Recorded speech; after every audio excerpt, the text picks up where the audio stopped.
बिस्मिल्लाहिर्रहमानिर्रहीम। अस्सलाम वालेकुम। मेरा नाम है शहज़ाद ख़ान सायर। सायर मेरा पेन नेम है, इसलिए बता दिया ताकि बहुत सारे लोग इसको कोई कास्ट समझते हैं। और शेरान स्टूडियो में हम इस वक्त मौजूद हैं। पॉडकास्ट है हमारी, मुझे बोलने दो, एपिसोड नंबर 1। एपिसोड का बाकायदा आगाज़ करने से पहले कुछ बातें हैं जो बताना बहुत ज़रूरी है। अब हमने ये पॉडकास्ट का स्टार्टअप यहाँ मानसेरा में लिया है। चूँकि मानसेरा पूरे पाकिस्तान में जो पॉडकास्ट हो रही है उनका बिल्कुल एक अलग अंदाज़ है। लेकिन जो पॉडकास्ट होती है वो क्या होती है, लाइक ये एक बुक है जिसके सुनने के बाद आपको एक ऐसा एक्सपीरियंस मिल जाए जो किसी भी किताब के बाद मिलता है। आपको बहुत सारी चीज़ें मिलती हैं, आप उनमें से कुछ इल्म को ले लेते हैं और कुछ इन्फॉर्मेशन को ले लेते हैं और कुछ को छोड़ देते हैं। तो पॉडकास्ट होनी भी ऐसी ही चाहिए। ऐसा नहीं है कि आपने फ़ोन उठा के ये तुमने वो किया था, ये किया था। तो हमारा कोशिश करेंगे जो तरीक़ेकार होगा, जो एक हकीकी पॉडकास्ट होती है वैसी हो, और उसका अंदाज़ा आपको इंशाल्लाह आज हमारी एपिसोड नंबर 1 से ही हो जाएगा। तो हमारे साथ आज एपिसोड नंबर 1 में मौजूद हैं डॉक्टर आदिल सिमाब साहब, एचओडी हैं department of political science and international relations के अदारा यूनिवर्सिटी के। अस्सलाम वालेकुम सर। वालेकुम सर सलाम। कैसे हैं आप? ठीक-ठाक से। सर, मौसम है। क्या कभी आपको किसी ने कहा कि आप आइंस्टाइन की तरह लगते हैं? नहीं। ऐसे में कामी से बात हो रही थी आते हुए, हुँ, हुँ। तो मैंने बोला मैं आगाज़ इस बात से करूँगा। मैं बोला क्यों? उन्होंने बोला मुझे ऐसे लगा शायद उनको पहले लगा हो। इस तरह आपको किसी ने नहीं कहा? नहीं। मेरे कहने के बाद आपको ठीक है, बहरहाल मेरा ख़्याल है हर इंसान की अपनी एक शिनाख्त होती है। वैसे ये मैं हाँ। कहता हूँ कि आप आइंस्टाइन की तरह लगते हैं, हुँ। और इंशाल्लाह जब मुझे लगता है हमारी गुफ्तगू होगी, तो कोई इस बात को माने कि ना माने कि शक्ल में लगते हैं कि नहीं लगते, थॉट्स में ज़रूर आइंस्टाइन वाली कैफ़ियत है। तो सर ये तो मैंने इंट्रोडक्शन करवा दिया कि एचओडी हैं, आप हज़ारा यूनिवर्सिटी में पॉलिटिकल डिपार्टमेंट और इंटरनेशनल रिलेशंस के। यहाँ तक आप कैसे पहुँचे? हुँ। इधर तक का सफ़र कैसे रहा? सही। असल में मैं ज़्यादा अपनी ज़ाती ज़िंदगी पर बात नहीं करता क्योंकि मेरे ख़्याल में आपके ज़ाती सफ़र से ज़्यादा जो आपका इंटेलेक्चुअल जर्नी होती है, वो ज़्यादा आम होती है। तो यहाँ जहाँ मैं मौजूद हूँ, यहाँ 2 शख़्सियात मौजूद हैं। एक वो है जो political science and IR department का चेयरपर्सन है। उसकी अपनी एक एकेडमिक हिस्ट्री है, मुख़्तलिफ़ डिग्रीज़ हैं, उसकी जॉब है। और दूसरी तरफ आदिल सीमाब आपके सामने बैठा हुआ है, जिसका अपना एक इंटेलेक्चुअल जर्नी है। तो ये दोनों चीज़ें, एक फ़िज़िकल जर्नी है, एकेडमिक जर्नी है और एक मेरी जो स्पिरिचुअल इंटेलेक्चुअल जर्नी है। तो ये इन 3 चीज़ों का मजमूआ आपके सामने है। तो आप किस हवाले से पूछना चाहते हैं? सर आप मेरे हम एकेडमिक जर्नी पे पूछना चाहते इंटेलेक्चुअल हैं, चीज़ें आप हम मेरे बाद में इंटेलेक्चुअल लाएँगे। जर्नी पे पूछना चाहते हैं या आप अ, इंशाल्लाह हम उन चीज़ों मेरी पे आगे फ़िज़िकल जर्नी जाएँगे, पे लेकिन कि ये जो फ़िज़िकल में 45 इयर्स का बंदा, फ़िज़िकल जो 46 आपकी इयर्स जर्नी है, हुँ, मैं फ़िलहाल फ़िज़िकल जर्नी है ओके, उसके बारे में जानना चाहता हूँ, सही। क्योंकि वो ज़रूरी है।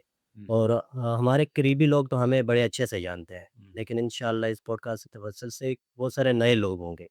तो राइट। उनके लिए कि एक ये जो फ़िज़िकल मटेरियल मेरे सामने मौजूद है, ये क्या है? हुँ, मतलब करंटली तो हमें पता ही है क्या है, लेकिन ये ऐसे कैसे बना? सही। कैसे इसकी तराश हुई? कहाँ से, किन रास्तों से गुज़र के आया? वो रास्ते कैसे थे? हुँ, अच्छे थे, बुरे थे, उनमें बचपना था?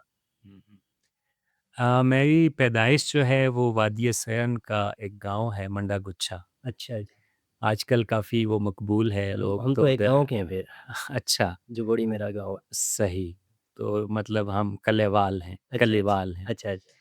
वहाँ पे मेरी पैदाइश हुई थी और फिर 1979 में मेरी पैदाइश है, 92 तक हम वहाँ पे रहे और मैं 8वीं क्लास में था जब 92 के फ्लड्स आए थे। अच्छा, तो अच्छा। उन फ्लड्स में हमारा स्कूल बह गया था, तो फिर हम वहाँ से शिफ्ट हुए मानसरा में। मेरा बेसिकली ननिहाल जो है वो मानसरा से है, मेरी वालिदा मानसरा से थीं और मेरा ददियाल जो है वो बटाग्राम से है, बट वो शिफ्ट होके हुँ, मेरे दादा जो हैं हुँ, वो मंडागुच्छा में आई थे। हुँ। तो वहाँ कुछ थोड़ी बहुत ज़मीनें वग़ैरह और वो चीज़ें थीं, जो उस टाइम का एक ट्राइबल एग्रेरियन स्ट्रक्चर था, हुँ, उसके हुँ। अंदर हम निस्बतन एक प्रिविलेज हैसियत रखते थे। बहरहाल 92 में हम मानसरा आ गए, फिर यहाँ पे गार्डन पब्लिक स्कूल से मैंने मैट्रिकुलेशन किया, उसके बाद अबासीन कॉलेज से एफएससी किया, फिर मानसरा पोस्ट ग्रेजुएट कॉलेज मानसरा से ग्रेजुएशन, और post graduate college number 1 Hyderabad से मैंने मास्टर्स किया। उसके बाद इंटरनेशनल इस्लामिक यूनिवर्सिटी इस्लामाबाद से फिर मैंने पीएचडी किया। 2008 में मैंने जॉइन किया हज़ारा यूनिवर्सिटी को एज़ लेक्चरर। 2013 तक मैं पॉलिटिकल साइंस डिपार्टमेंट में रहा। 2013 में मैं पाकिस्तान स्टडीज़ डिपार्टमेंट में मुझे भेज दिया गया एक टास्क देख के, और वहाँ पे मैं एज़ एचओडी मैंने कोई 3 से 4 साल वहाँ पे गुज़ारे। फिर उसके बाद मैं दोबारा पॉलिटिकल साइंस में आ गया, और 2023 में मैंने as chairperson department of political science and IR charge लिया। तो ये मेरी फ़िज़िकल जर्नी। अच्छा, सर इसमें स्कूल जब आप गाँव में थे, स्कूल आपका कहाँ पे कौन-सा स्कूल था? हमारा था, मैंने गवर्नमेंट प्राइमरी स्कूल मंडागुच्छा एक ही स्कूल था वहाँ पे, और फिर government middle school 8th class तक वहाँ पे मेरा। तो 92 में मैं 8th क्लास में था, बोर्ड के एग्ज़ाम हमने वहाँ से दिए थे, और फिर हम मानसर आ गए वो थे। स्कूल अभी भी है वहाँ पे? वो स्कूल जो प्राइमरी स्कूल है वो तो एग्ज़िस्ट करता है वहाँ पे, जो मिडिल स्कूल है वो अपग्रेड होके अभी हाई स्कूल बन गया है। और सर वहाँ के तो साथी अब तक हाँ, वो दोस्त वहाँ के यकीनन बहुत सारे दोस्त हैं, उनके साथ कभी-कभार जब गाँव जाना होता है तो उनसे मुलाकात होती है। और ये यानी सम टाइम हमारी जो एग्ज़िस्टेंस है ये चांस हैपनिंग्स का नतीजा होती है। तो बहुत सारे दोस्त जिन्हें मेरा ख़्याल था कि वो अ, शायद मेरे साथ ही कहीं पे पीएचडी कर रहे होते हैं, या बाहर गए होते, यहाँ पे होते, वो वहीं उसी गाँव में रह गए। तो आपकी जो अपॉर्च्युनिटीज़ हैं और जो आपकी सोशल क्लास है समटाइम्स वो आपके लिए रास्तों को आसान बना देती है। तो मेरे दोस्तों में से कोई मेरे साथ यहाँ पे मौजूद नहीं है, गाँव में ही वो सब मौजूद हैं। बहुत ब्रिलिएंट लोग थे, बहुत ब्रिलिएंट बच्चे थे। लेकिन under the compulsion of society और जो उनकी फाइनेंशियल कंपल्शंस थी उसकी वजह से वो आगे नहीं जा सके। अच्छा, सर ये आपने 92 के फ्लड्स का नाम लिया, तो ये मैं काफ़ी अरसे से जानना चाह रहा था, हुँ। क्योंकि ये जो हमारा जबोड़ी का बाज़ार है, ये ऐसा मैंने सुना है और उसके असरात भी नज़र आते हैं कि ये पहले पहाड़ की जानिब से जाता था। हाँ, तो सुना है वहाँ नीचे बाज़ार हुआ करता था। एग्ज़ैक्टली। तो उसके बाद ये वहाँ से हुँ। सिरंडर कराया तो ये ऊपर शिफ्ट हो गया। तो वो आपने भी उस टाइम का वो एक्सपीरियंस देखा, बाज़ार आप आते थे? हाँ, बिल्कुल। हमारा जो स्कूल था मंडागुच्छा में वो भी सेरन के बिल्कुल साइड पे था, उसके सामने प्लेग्राउंड होता था और पीछे स्कूल होता था। तो 92 के फ्लड्स ने उसको बिल्कुल वॉश अवे कर दिया, अच्छा, यानी अच्छा। उस स्कूल का अब आपको कोई निशान नज़र नहीं आता, और सेरन ने अपना रुख भी बदल दिया। वो जिस साइड से जाती थी वो बिल्कुल उसके अपोज़िट साइड पे। इसी तरह आपके यहाँ भी वो उस बाज़ार की मुझे बहुत सारी यादें हैं, वहाँ पे हम जब आते थे गाँव से, हुँ, हुँ। तो हम स्टे रुकते थे वहाँ खाने के लिए, चाय के लिए वहाँ पे रुकते थे, क्योंकि उस ज़माने में ज़्यादातर जो ट्रैवल था जबोई ऑनवर्ड वो जीप पे होता था। हुँ। तो जीप जो है यहाँ से वैन में हम जाते थे मानसा से जबोई बाज़ार तक, और फिर वहाँ से आगे जीप में, तो वहाँ हमारा स्टे होता था। तो वो काफ़ी सारे आई डू रिमेंबर, वहाँ एक होटल होता था, आई डोंट नो अभी है या नहीं, तीन बाबू का, वो बहुत अच्छा, मशहूर होटल था, और तीन अच्छा। बाबू एक स्पिरिचुअल शख्सियत भी थे, लोग उनके पास दम दूध कराने भी आया करते थे। तो वहाँ पे हम बैठते थे, मेरे वालिद साहब के अच्छे दोस्त भी थे, तो वो सब, लेकिन अब वो उसका नक्शा वो वाला नहीं है, वो आउटराइटली चेंज हो चुका है। हाल होटल लबेजू जो है वहाँ पे, ये उस ज़माने में भी होता था, वो अपनी जगह पे है आज भी। लेकिन आगे, उससे आगे जब आप आते हैं बाज़ार की तरफ, तो ये वो नहीं है। बिल्कुल, किन बाबू साहब से मैंने भी अपना दान वग़ैरह का काम करवाया, अच्छा, रखते अच्छा। रहते हैं वहाँ पे। हुँ।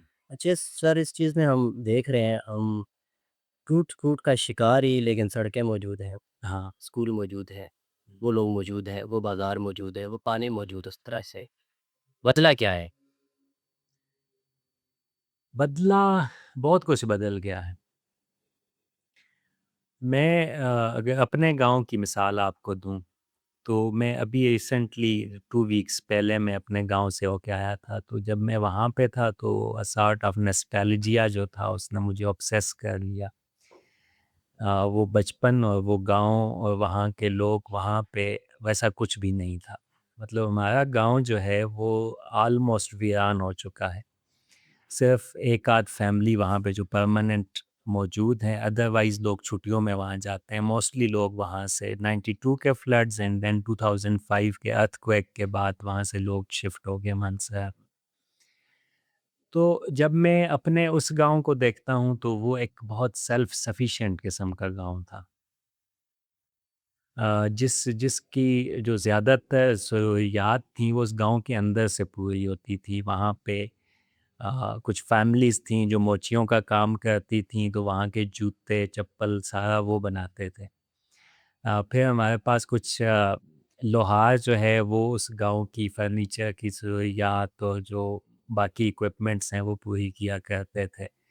इवन उस गाँव में साल में एक आध दफ़ा कुछ लोग आते थे जो लोगों को चारपाइयाँ बुन के देते थे। हुँ, तो अगर किसी के पास एक खेत भी है तो उस खेत से उसका किचन चलता था। हुँ, तो एक सेल्फ मुझे अच्छी तरह से याद है कि मेरे गाँव में मेरे बचपन में सब्ज़ी की कोई दुकान नहीं थी। दूध बाज़ार में नहीं बिकता था। लोग खुद उसको अरेंज किया करते। तो मैक्सिमम जो है ना राइस या गंदम वहाँ दुकानों पे अवेलेबल होता था जो यहाँ से मानसरा से सॉरी शिफ्ट होके वहाँ पे जाता था। अब जब मैं वहाँ पे गया तो वहाँ पे मुझे भैंस का दूध नहीं मिल रहा था, वहाँ मिल्क पैक मिलता था। हुँ, तो जो कमर्शियलाइज़ेशन है और जो मार्केट की एक्सपेंशन है, उसने उस गाँव के जो सेल्फ सफिशिएंसी थी, उसको मुकम्मल तौर पे तबाह करके रख दिया है।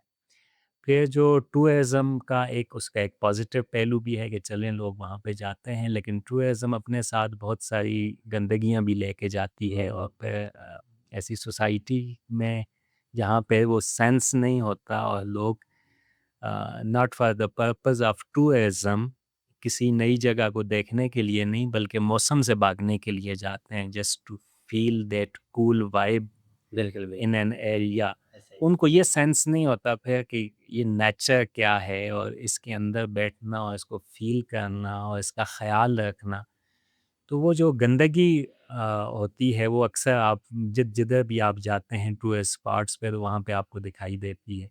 तो वहाँ भी ऐसा ही हुआ है कि इन टूरिस्ट के आने की वजह से जो मुझे अंदेशा है इस दफ़ा जो मैंने देखा कि गंदगी बहुत ज़्यादा हो गई है। तो हुँ, उसका जो एक नेचुरल ब्यूटी या एक ख़ास किस्म की उस मट्टी से जो स्मेल आती थी, अब उसमें हमारी इंडस्ट्री की स्मेल शामिल होना शुरू हो गई है। हुँ, हमें पैम्पर्स दिखाई देते हैं, हमें रैपर्स दिखाई देते हैं, ये चीज़ें जो हमारा बचपन में ये चीज़ें नहीं थी।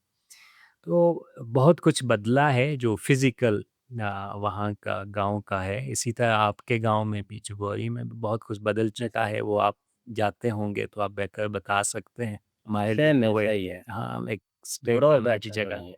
ऐसे ही। तो ये चीज़ें हैं, बाकी जो है ज़ाहिर है उसके साथ कुछ हर इवल में कुछ गुड भी होता है। तो मुझे ये फ़ील हुआ कि लोग अब कुछ उनके लिए फाइनेंशियल अपॉर्चुनिटीज़ पैदा होना शुरू हो गई हैं, वहाँ पे कुछ नए प्रोफ़ेशंस इमर्ज होना शुरू हो गए, होटलिंग का काम बेहतर होना शुरू हो गया। तो कुछ ना कुछ ये अच्छी चीज़ें भी हैं और जब तक आप असल में ये बहुत सारी स्टेट की रिस्पॉन्सिबिलिटीज़ होती हैं, एजुकेट करना, अवेयरनेस फैलाना, तो स्टेट जब अपना हाथ उठा देती है इन चीज़ों से, तो फिर उसमें इस तरह के हालात बनते हैं कि चीज़ें रेगुलराइज़ नहीं रहती। अच्छा। अच्छा सर, ये माशाल्लाह से हमारी छोटी-सी गुफ्तगू में बहुत सारे टॉपिक्स निकले हैं जिन पे हम बात करेंगे। लेकिन फ़िलहाल मैं आप ही रहते हुए मैं आपसे ये पूछूँगा, ये तो हम जुबोड़ी में फ़िलहाल घूम रहे हैं। तो जब यहाँ पे आप आए, यहाँ पे आपकी कॉलेज वगैरह स्टडी हुई, चूँकि एक गैप हमें शुरू से अज़ल से दिखाई देता है कि टीचर बीइंग अ टीचर मिलना बहुत मुश्किल होता है। हमारे उस्ताद हैं सर हैदुल्रहमान साहब नाम है, वो कहते थे टीचर वो नहीं है जो आपको क्लास के कमरे में पढ़ाता है या सिखाता है। टीचर वो है जो आपकी ज़िंदगी में जिसका अमल दखल होता है और वो आपकी ज़िंदगी बनाता है। वो आपको एक शख्सियत बनाता है। इंसान नहीं बनाता, इंसान तो आप हो। वो तो जानवरों और इंसान को बनाने का मामला बिल्कुल अलग है। तो यहाँ पे आए आप, कॉलेज, स्कूल लेवल पे आए और फिर आगे बढ़े। कौन-सी ऐसी शख्सियत हैं जो आप समझते हैं कि उन्होंने आपको जो आज आप सोचते हैं, जिस तरह से आप बात करते हैं, उनका किरदार मौजूद है?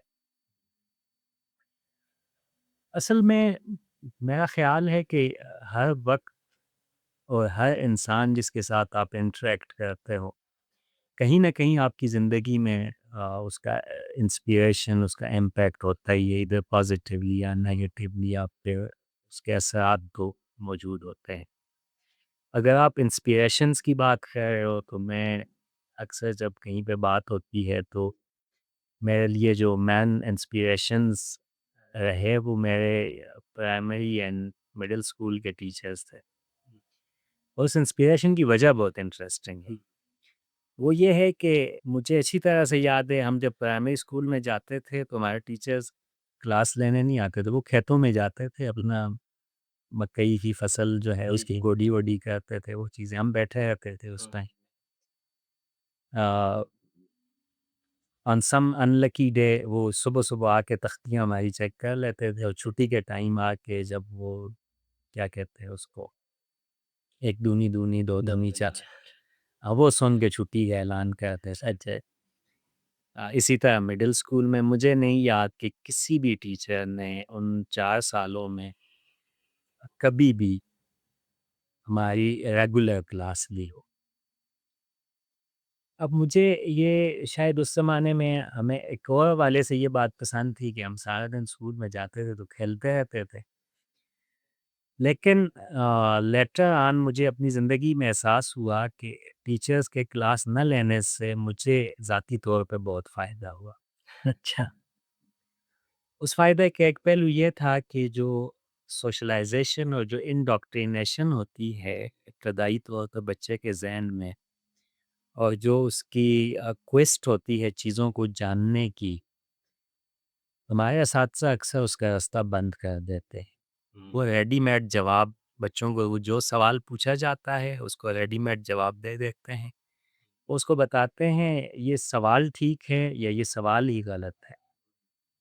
तो मुझे ऐसे लगता है कि हमारे टीचर्स जो हैं, वो बहुत अर्ली फेज़ पे ज़िंदगी के बच्चों के अंदर से इन्वेस्टिगेशन एंड इंक्वायरी और क्रिटिकल थिंकिंग जो है, अ, उनके मज़ार बना लेते हैं उनके ज़हनों में।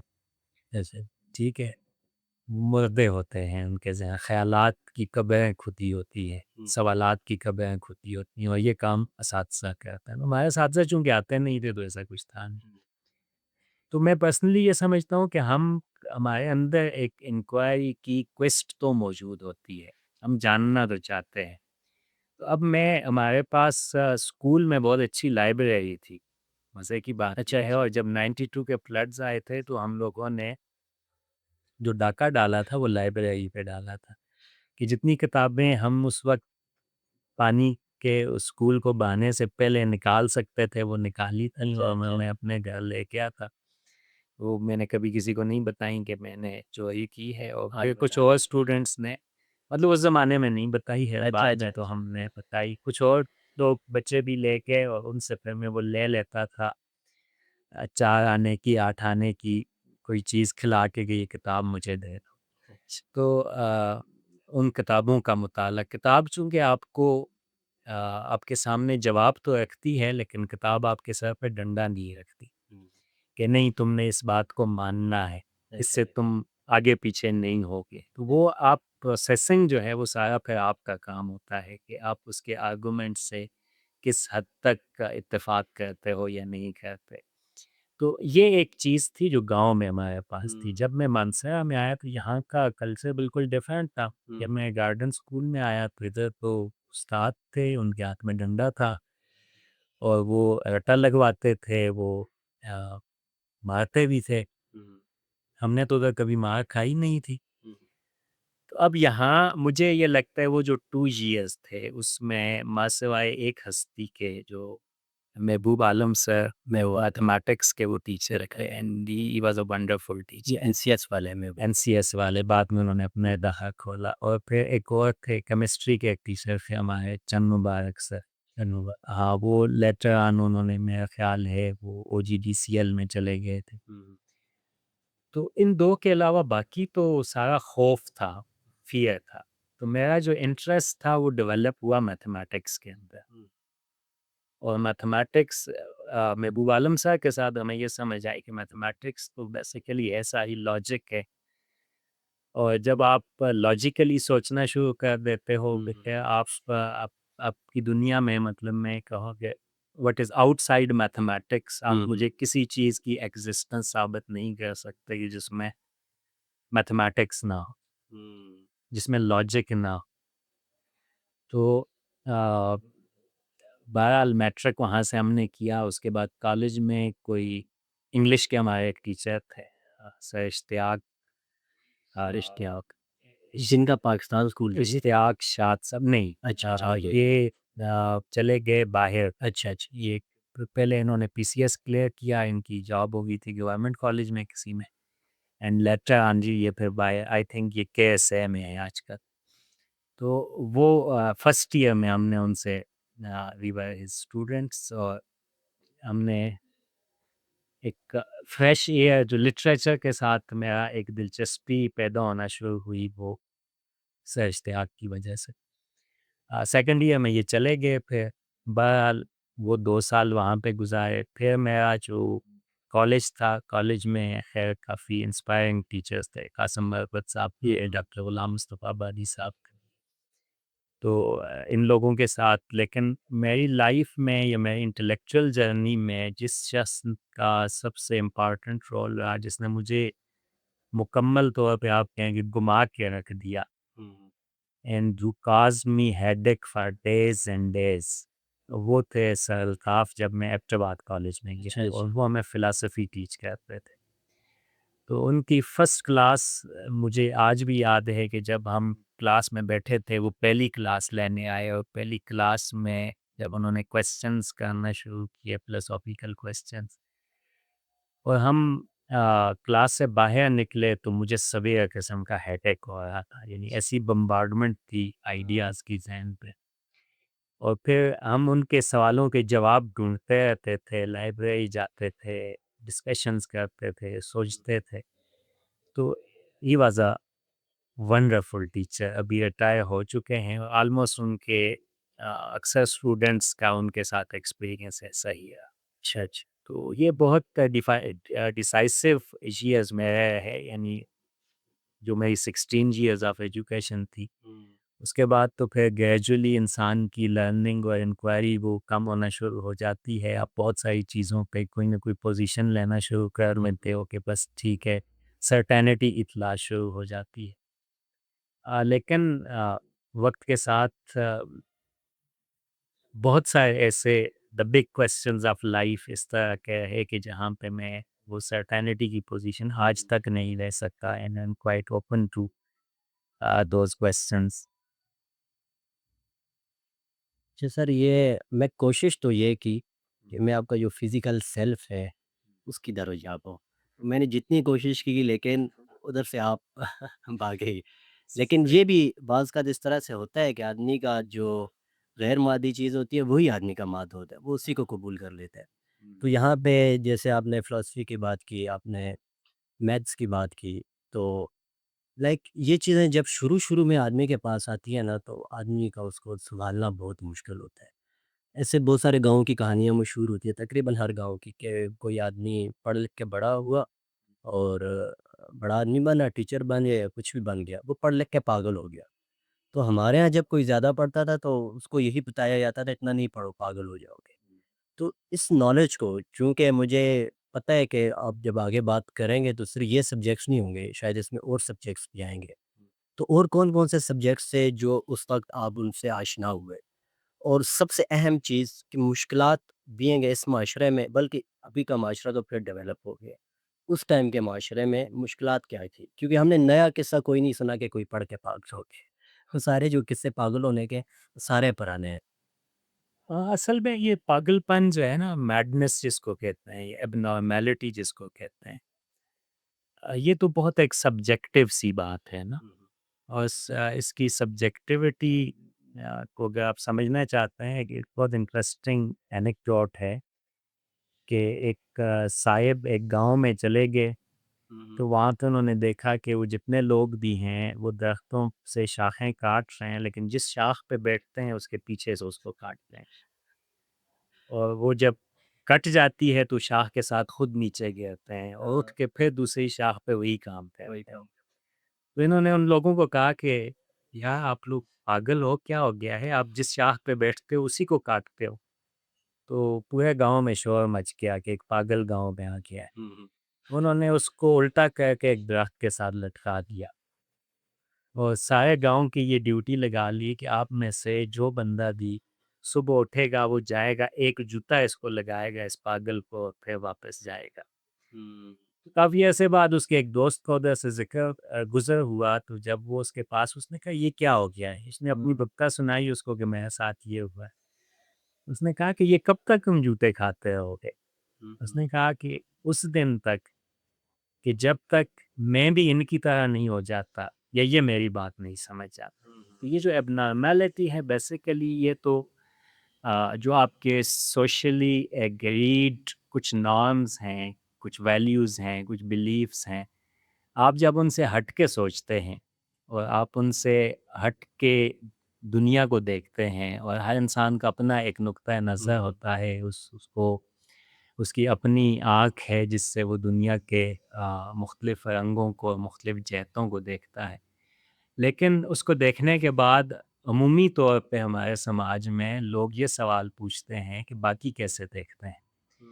और उन्हें अगर कोई चीज़ सब्ज़ नज़र आती है लेकिन बाकियों को वो नीली नज़र आती है, तो वो कहते हैं कि अगर मैंने इसको सब्ज़ कह दिया तो मुझे फिर पागल कह दिया जाएगा। तो वो भी सब की हाँ में हाँ मिलाते हैं तो और सर जो सब्ज़ कह देता है वो एबनॉर्मल ये तो कहलाता है। नॉर्मल है। हाँ। तो इस नॉर्मल को एबनॉर्मल क्यों कहा जाता है? लाइक जिसको मैड कहा जाता है एक्चुअली वो मैड नहीं है। हुँ, हुँ। इवन के ऐसे लोग खुद भी तस्लीम करते हैं हम एबनॉर्मल हैं, हम मैड हैं। क्यों? एबनॉर्मल वही है ना जो अबव नॉर्मल है। हुँ, जो अब नॉर्मल क्या है इस बात को समझें। नॉर्मल कोई ख़ास किस्म की कंडीशन नहीं है किसी इंसान की, हुँ, हुँ, यानी उसकी किसी साइकोलॉजिकल कंडीशन को नॉर्मल नहीं कहा जाता। नॉर्मल ये है कि एक सोसाइटी में किन चीज़ों पे एग्रीमेंट हो चुका है, हुँ, किन चीज़ों पे इत्तेफ़ाक हो चुका है कि ये नॉर्मल बिहेवियर्स है। हाँ। तो जब जो शख़्स इससे हट के बात करेगा उसको एबनॉर्मल कहा जाएगा। मसलन यूनान के अंदर आज से कोई 2500 साल पहले एनेक्सागोरस जो है, जब उसने पहली दफ़ा ये कहा कि ये जो सूरज जिसको आप पूजते हो और इसको खुदा समझते हो, गॉड समझते हो, ये कोई खुदा नहीं है, ये चमकता हुआ आग का गोला है। तो अब सोसाइटी का एग्रीमेंट किस पे था कि ये खुदा है, ये गॉड है। तो पूरी सोसाइटी ने उसको एबनॉर्मल डिक्लेयर कर दिया कि ये पागल हो गया है, ये खुदा को आग का गोला कह रहा है। सितारों को वो खुदाओं के नाम के साथ मंसूब करते थे, तो वो कहता था नहीं ये आग के गोले हैं। तो वो उसको एबनॉर्मल कह दिया गया, पागल कह दिया, उसको जलावतन कह दिया गया। तो सोसाइटी में किन चीज़ों पे एक ज़माने में एक ख़ास, यानी इसका एक ज़मानी और मकानी तो 2 सर ये पहलू हैं। रिलेटिव है। फॉर ये एग्ज़ाम्पल रिलेटिव है, एक ये बंदा रिलेटिव एबनॉर्मल हो गए, लाइक वो सोसाइटी से हटकर सोच रहा है, अब वो किसी और सोसाइटी में जाएगा, हाँ। तो वो वहाँ का वहाँ नॉर्मल है। वहाँ का नॉर्मल हो और एक ही सोसाइटी के अंदर रहते हुए कुछ लोग जो शायद आज से 50 साल पहले एबनॉर्मल समझे जाते थे, आज नॉर्मल समझे जाते हो। बिल्कुल। जिस बंदे ने मर्दान में पहली दफ़ा ये कह दिया ना कि इंसान चाँद पे चला गया, उसको सरेआम चौक में लटका दिया गया था। आज उसको भी लोग पागल नहीं मानते डिक्लेयर, हैं। उसको एबनॉर्मल डिक्लेयर कर दिया गया था। ऐसे ही। लेकिन आज आपको अगर आप ये कह दें तो इस पे शायद कुछ लोग आपके साथ हँस भी दें, कुछ लोग ये भी आर्गुमेंट करें कि चाँद पे इंसान नहीं जा सकता। लेकिन ऐसा नहीं होगा कि आपको फांसी पे लटका दिया जाए इस बात पे। बिल्कुल, ठीक है, तो ये जो एबनॉर्मेलिटी का एलिमेंट है, ये हिस्टोरिकली एक माशरों के समाज के सफ़र के साथ भी इसमें तब्दीली आती रहती है। ज़मीन के फ्लैट होने पे एक ज़माने में तो सोसाइटी। सर इस सिचुएशन को मैंने अपने जब पहले बात की थी वो कि गाँव में एक आदमी है तो उसको पागल करार दिया गया। तो लाइक वो सिचुएशन वो ठीक होता है, सिचुएशन कंट्रोल नहीं कर पाता। अब वो जैसे लोग दरख्त काटते हैं, तो अब एक बंदा वहाँ पे आता है तो वो उनको काटता देखते ही हँस के चला जाता है। उसको भी पता होता है ये क्या कर रहे हैं। अब दूसरा आता है वो उनसे उलझ जाता है, भई ये तुम लोग क्या कर रहे हो? तो ये जो सिचुएशन होती है जब आप नॉर्मल से हट के सोचते हैं, आप अच्छा सोचते हैं या बुरा सोचते हैं, लेकिन आप डिफरेंट सोचते हैं या कुछ नया सोचते हैं। इसको कंट्रोल करना कितना मुश्किल है, कंट्रोल कैसे कर सकते हैं? क्योंकि ये चीज़ें पहले बहुत मुश्किल थी। आजकल इंस्टाग्राम, सोशल मीडिया लोग यूज़ करते हैं, तो इस तरह की कई कहानियाँ, टर्म्स लोगों के सामने फ्रस्ट्रेस पहुँच जाती हैं। तो वहाँ पर वो फिर उन्हें तंग भी करती हैं, वो दोस्तों के साथ भी उनकी डिस्टर्बेंस होती है, रिलेशंस में, पार्टनर्स के साथ भी होती है। सबसे पहले तो घर में होती है। तो उसको कंट्रोल करना कितना मुश्किल और कैसे किया जा सकता है? कंट्रोल करना भी चाहिए कि नहीं करना चाहिए? ये बहुत एक इंटरेस्टिंग और चैलेंजिंग क्वेश्चन है जो आपने पूछा। अ, एक सोसाइटी में जिन चीज़ों पे एगरमेंट हो चुका होता है और हमारी सोसाइटी की बिल्डअप इस तरह से है कि वो एक ऑर्गेनिक होल की तरह बिहेव करती। तो जब आप डिफरेंट सोचते हैं या डिफरेंट बात करते हैं तो उसको सोशल एक्सेप्टेंस नहीं मिलती, ज़ाहिर सी बात है। लेकिन इंसान के साथ ये भी हमने देखा है कि जब इंसान चीज़ों को मुख्तलिफ अंदाज में या उसकी अपनी जो सच्चाइयाँ हैं, उसको वो सच्चाइयाँ सोसाइटी की सच्चाइयों से डिफरेंट नज़र आने लग जाती हैं, तो वो उसको होल्ड ऑन भी नहीं कर सकता, वो उसको अपने अंदर नहीं रख सकता। इस पे एक जो प्लेटो, जिनको उस्ताद अव्वल भी कहा जाता है यूनानी फ़िलॉसफ़ी का, उनकी एक एलेगरी है जिसको एलेगरी ऑफ केव के नाम से पहचाना जाता है। वो बहुत इंटरेस्टिंग है। उसमें ऐसा है कि वो लिखते हैं कहानी की शक्ल में कि चंद लोग हैं जिन्हें एक केव के अंदर बांध दिया गया है ज़ंजीरों के साथ, और उनकी जो आँखें हैं वो सिर्फ़ सामने केव की दीवार पे देख सकती हैं, वो पीछे नहीं देख सकती। अब जब रोशनी आती है और दीवार पे जो साए बनते हैं, तो वो सब के सब उन्हीं को हकीकत समझ रहे होते हैं। अब पीछे से बिल्ली गुज़र गई तो उनको बिल्ली का साया ज़ाहिर है वो उस जिसामत का नहीं होता कि जिस जिसामत की बिल्ली होती है, तो उसी को हकीकत मान रहे होते हैं। उस कैब में से एक बंदा किसी तरह अपनी ज़ंजीरें खोल के बाहर आ जाता है, और जब बाहर वो हकीकत की दुनिया को देखता है, तो उसकी आँखें चुंधिया जाती हैं और वो हैरान होता है कि ये क्या है? ज़िंदगी कैसे है और हम वहाँ बैठ के इसको कैसे सोच रहे थे। तो फ़ौरन भागता है कि मैं जाऊँ और अपने बाकी साथियों को बताऊँ कि ज़िंदगी तो ऐसी नहीं है जैसी तुम समझ रहे हो। तो जब वो वापस पहुँचता है तो लोगों को जब बताता है कि ये जो बिल्ली की जिसामत तुम लोग समझ रहे हो, ये इसकी ये जिसामत नहीं है। ज़िंदगी के सिर्फ़ ये ब्लैक एंड वाइट कलर्स नहीं हैं, ज़िंदगी में बहुत सारे रंग हैं और इस गार से बाहर की दुनिया में बहुत कुछ मौजूद है। तो सब उसको कहते हैं कि ये पागल हो गया है और सब उस पे हमलावर हो जाते हैं, उसको मारने की कोशिश करते हैं। लेकिन वो अपनी बात से पीछे नहीं हटता, उनको बताने की मुसलसल कोशिश कर रहा होता है कि आप एक दफ़ा मेरे साथ चल के देखो तो सही। तो ये एलेगरी ऑफ केव आपको ह्यूमन सोसाइटीज़ के बारे में एक बहुत इम्पॉर्टेंट हकीकत बताती है कि इंसानी समाज, इंसानी माशरे जिन चीज़ों को हकीकत मान के चल रहे होते हैं, अगर उनको कोई बंदा आके कहे कि नहीं ये हकीकत नहीं है, हकीकी ज़िंदगी कुछ और है, तो उसके ख़िलाफ़ जो पहला रद्द-ए-अमल आता है वो यही होता है कि ये बंदा पागल हो गया है, या ये सबको भटका रहा है, ये सबको गुमराह कर देगा, और अल्टीमेटली फिर उसको मारने की कोशिश तक भी की जाती है। तो इस पे आप में अपनी बात कैसे कही जाए? यानी जो आपकी स्ट्रैटेजिक थिंकिंग है कि आप उस माशरे के अंदर लोगों को एहसास भी दिलाओ कि जो वो देख रहे हैं वो हकीकत नहीं है, हकीकत का कोई और पहलू भी हो सकता है। और ख़ुद जो बताने वाला है, वो कहाँ पे स्टैंड कर रहा है, ये भी बहुत इम्पोर्टेंट है। कि जो उसने जो पहले सारी उम्र देखा था, वो हकीकत नहीं था, आज उसको पता चला। क्या पता जो अभी उसने देखा हो, वो भी हकीकत ना हो। तो इसको कहा जाता है फ़िलॉसफ़ी की टर्म में ओंटोलॉजिकल ह्यूमिलिटी, कि अपनी इग्नोरेंस का एहसास भी रखना कि जो कुछ मैंने देखा है शायद ये भी हकीकत इससे भी बियॉन्ड हो और इससे भी ज़्यादा कलरफुल हो, डायनामिक हो। तो जब बताने वाले में ये खूबी नहीं होती, उसमें ओंटोलॉजिकल ह्यूमिलिटी नहीं होती और अपनी इग्नोरेंस का एहसास नहीं होता, तो वो अपनी इस नई हकीकत को उसी शिद्दत के साथ बयान करता है कि जिसमें जो रद्द-ए-अमल है वो भी उसी शिद्दत का उठ के आता है। लेकिन अगर वो इस बात को एक्सेप्ट कर ले कि मेरी हकीकत जो आज मुझे दिखाई दी, हो सकता है कल ये हकीकत ऐसे दिखाई ना दे। तो उस वो पैसिव हो जाता है, उसकी जो स्ट्रेटेजिक थिंकिंग है वो भी फिर चेंज हो जाती है।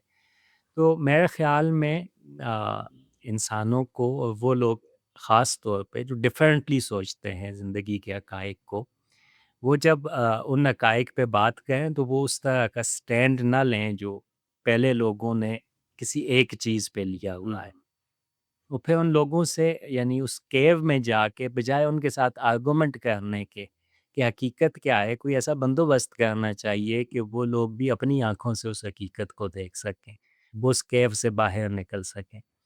तो उसके लिए फिर जो आपका एजुकेशन होती है, जो मोबाइल से होते हैं, जो आपके आर्ट की जितनी फ़ॉर्म्स भी हैं, ये वो सॉफ्ट टूल्स हैं जिनके ज़रिए लोग अपना मैसेज दूसरों तक पहुंचाते हैं ग्रेजुअली, कि वो उनकी जो बंद आँखें हैं या उनकी आँखों के आसपास जो एक ब्लॉकर्स लगे हुए हैं जिससे वो दाएँ-बाएँ नहीं देख सकते, ग्रेजुअली वो खुलना शुरू हो जाएँ और वो ज़िंदगी के और हकीकत के मुख्तलिफ़ रंगों को देखने के काबिल हो सकें। तो इसमें जो जल्दबाज़ी होती है और जो ये समझना और इस दीवानगी का शिकार हो जाना कि जो मैंने देखा है बस यही आखिरी हकीकत, इसके बाद मैं कुछ नहीं देखूँगा।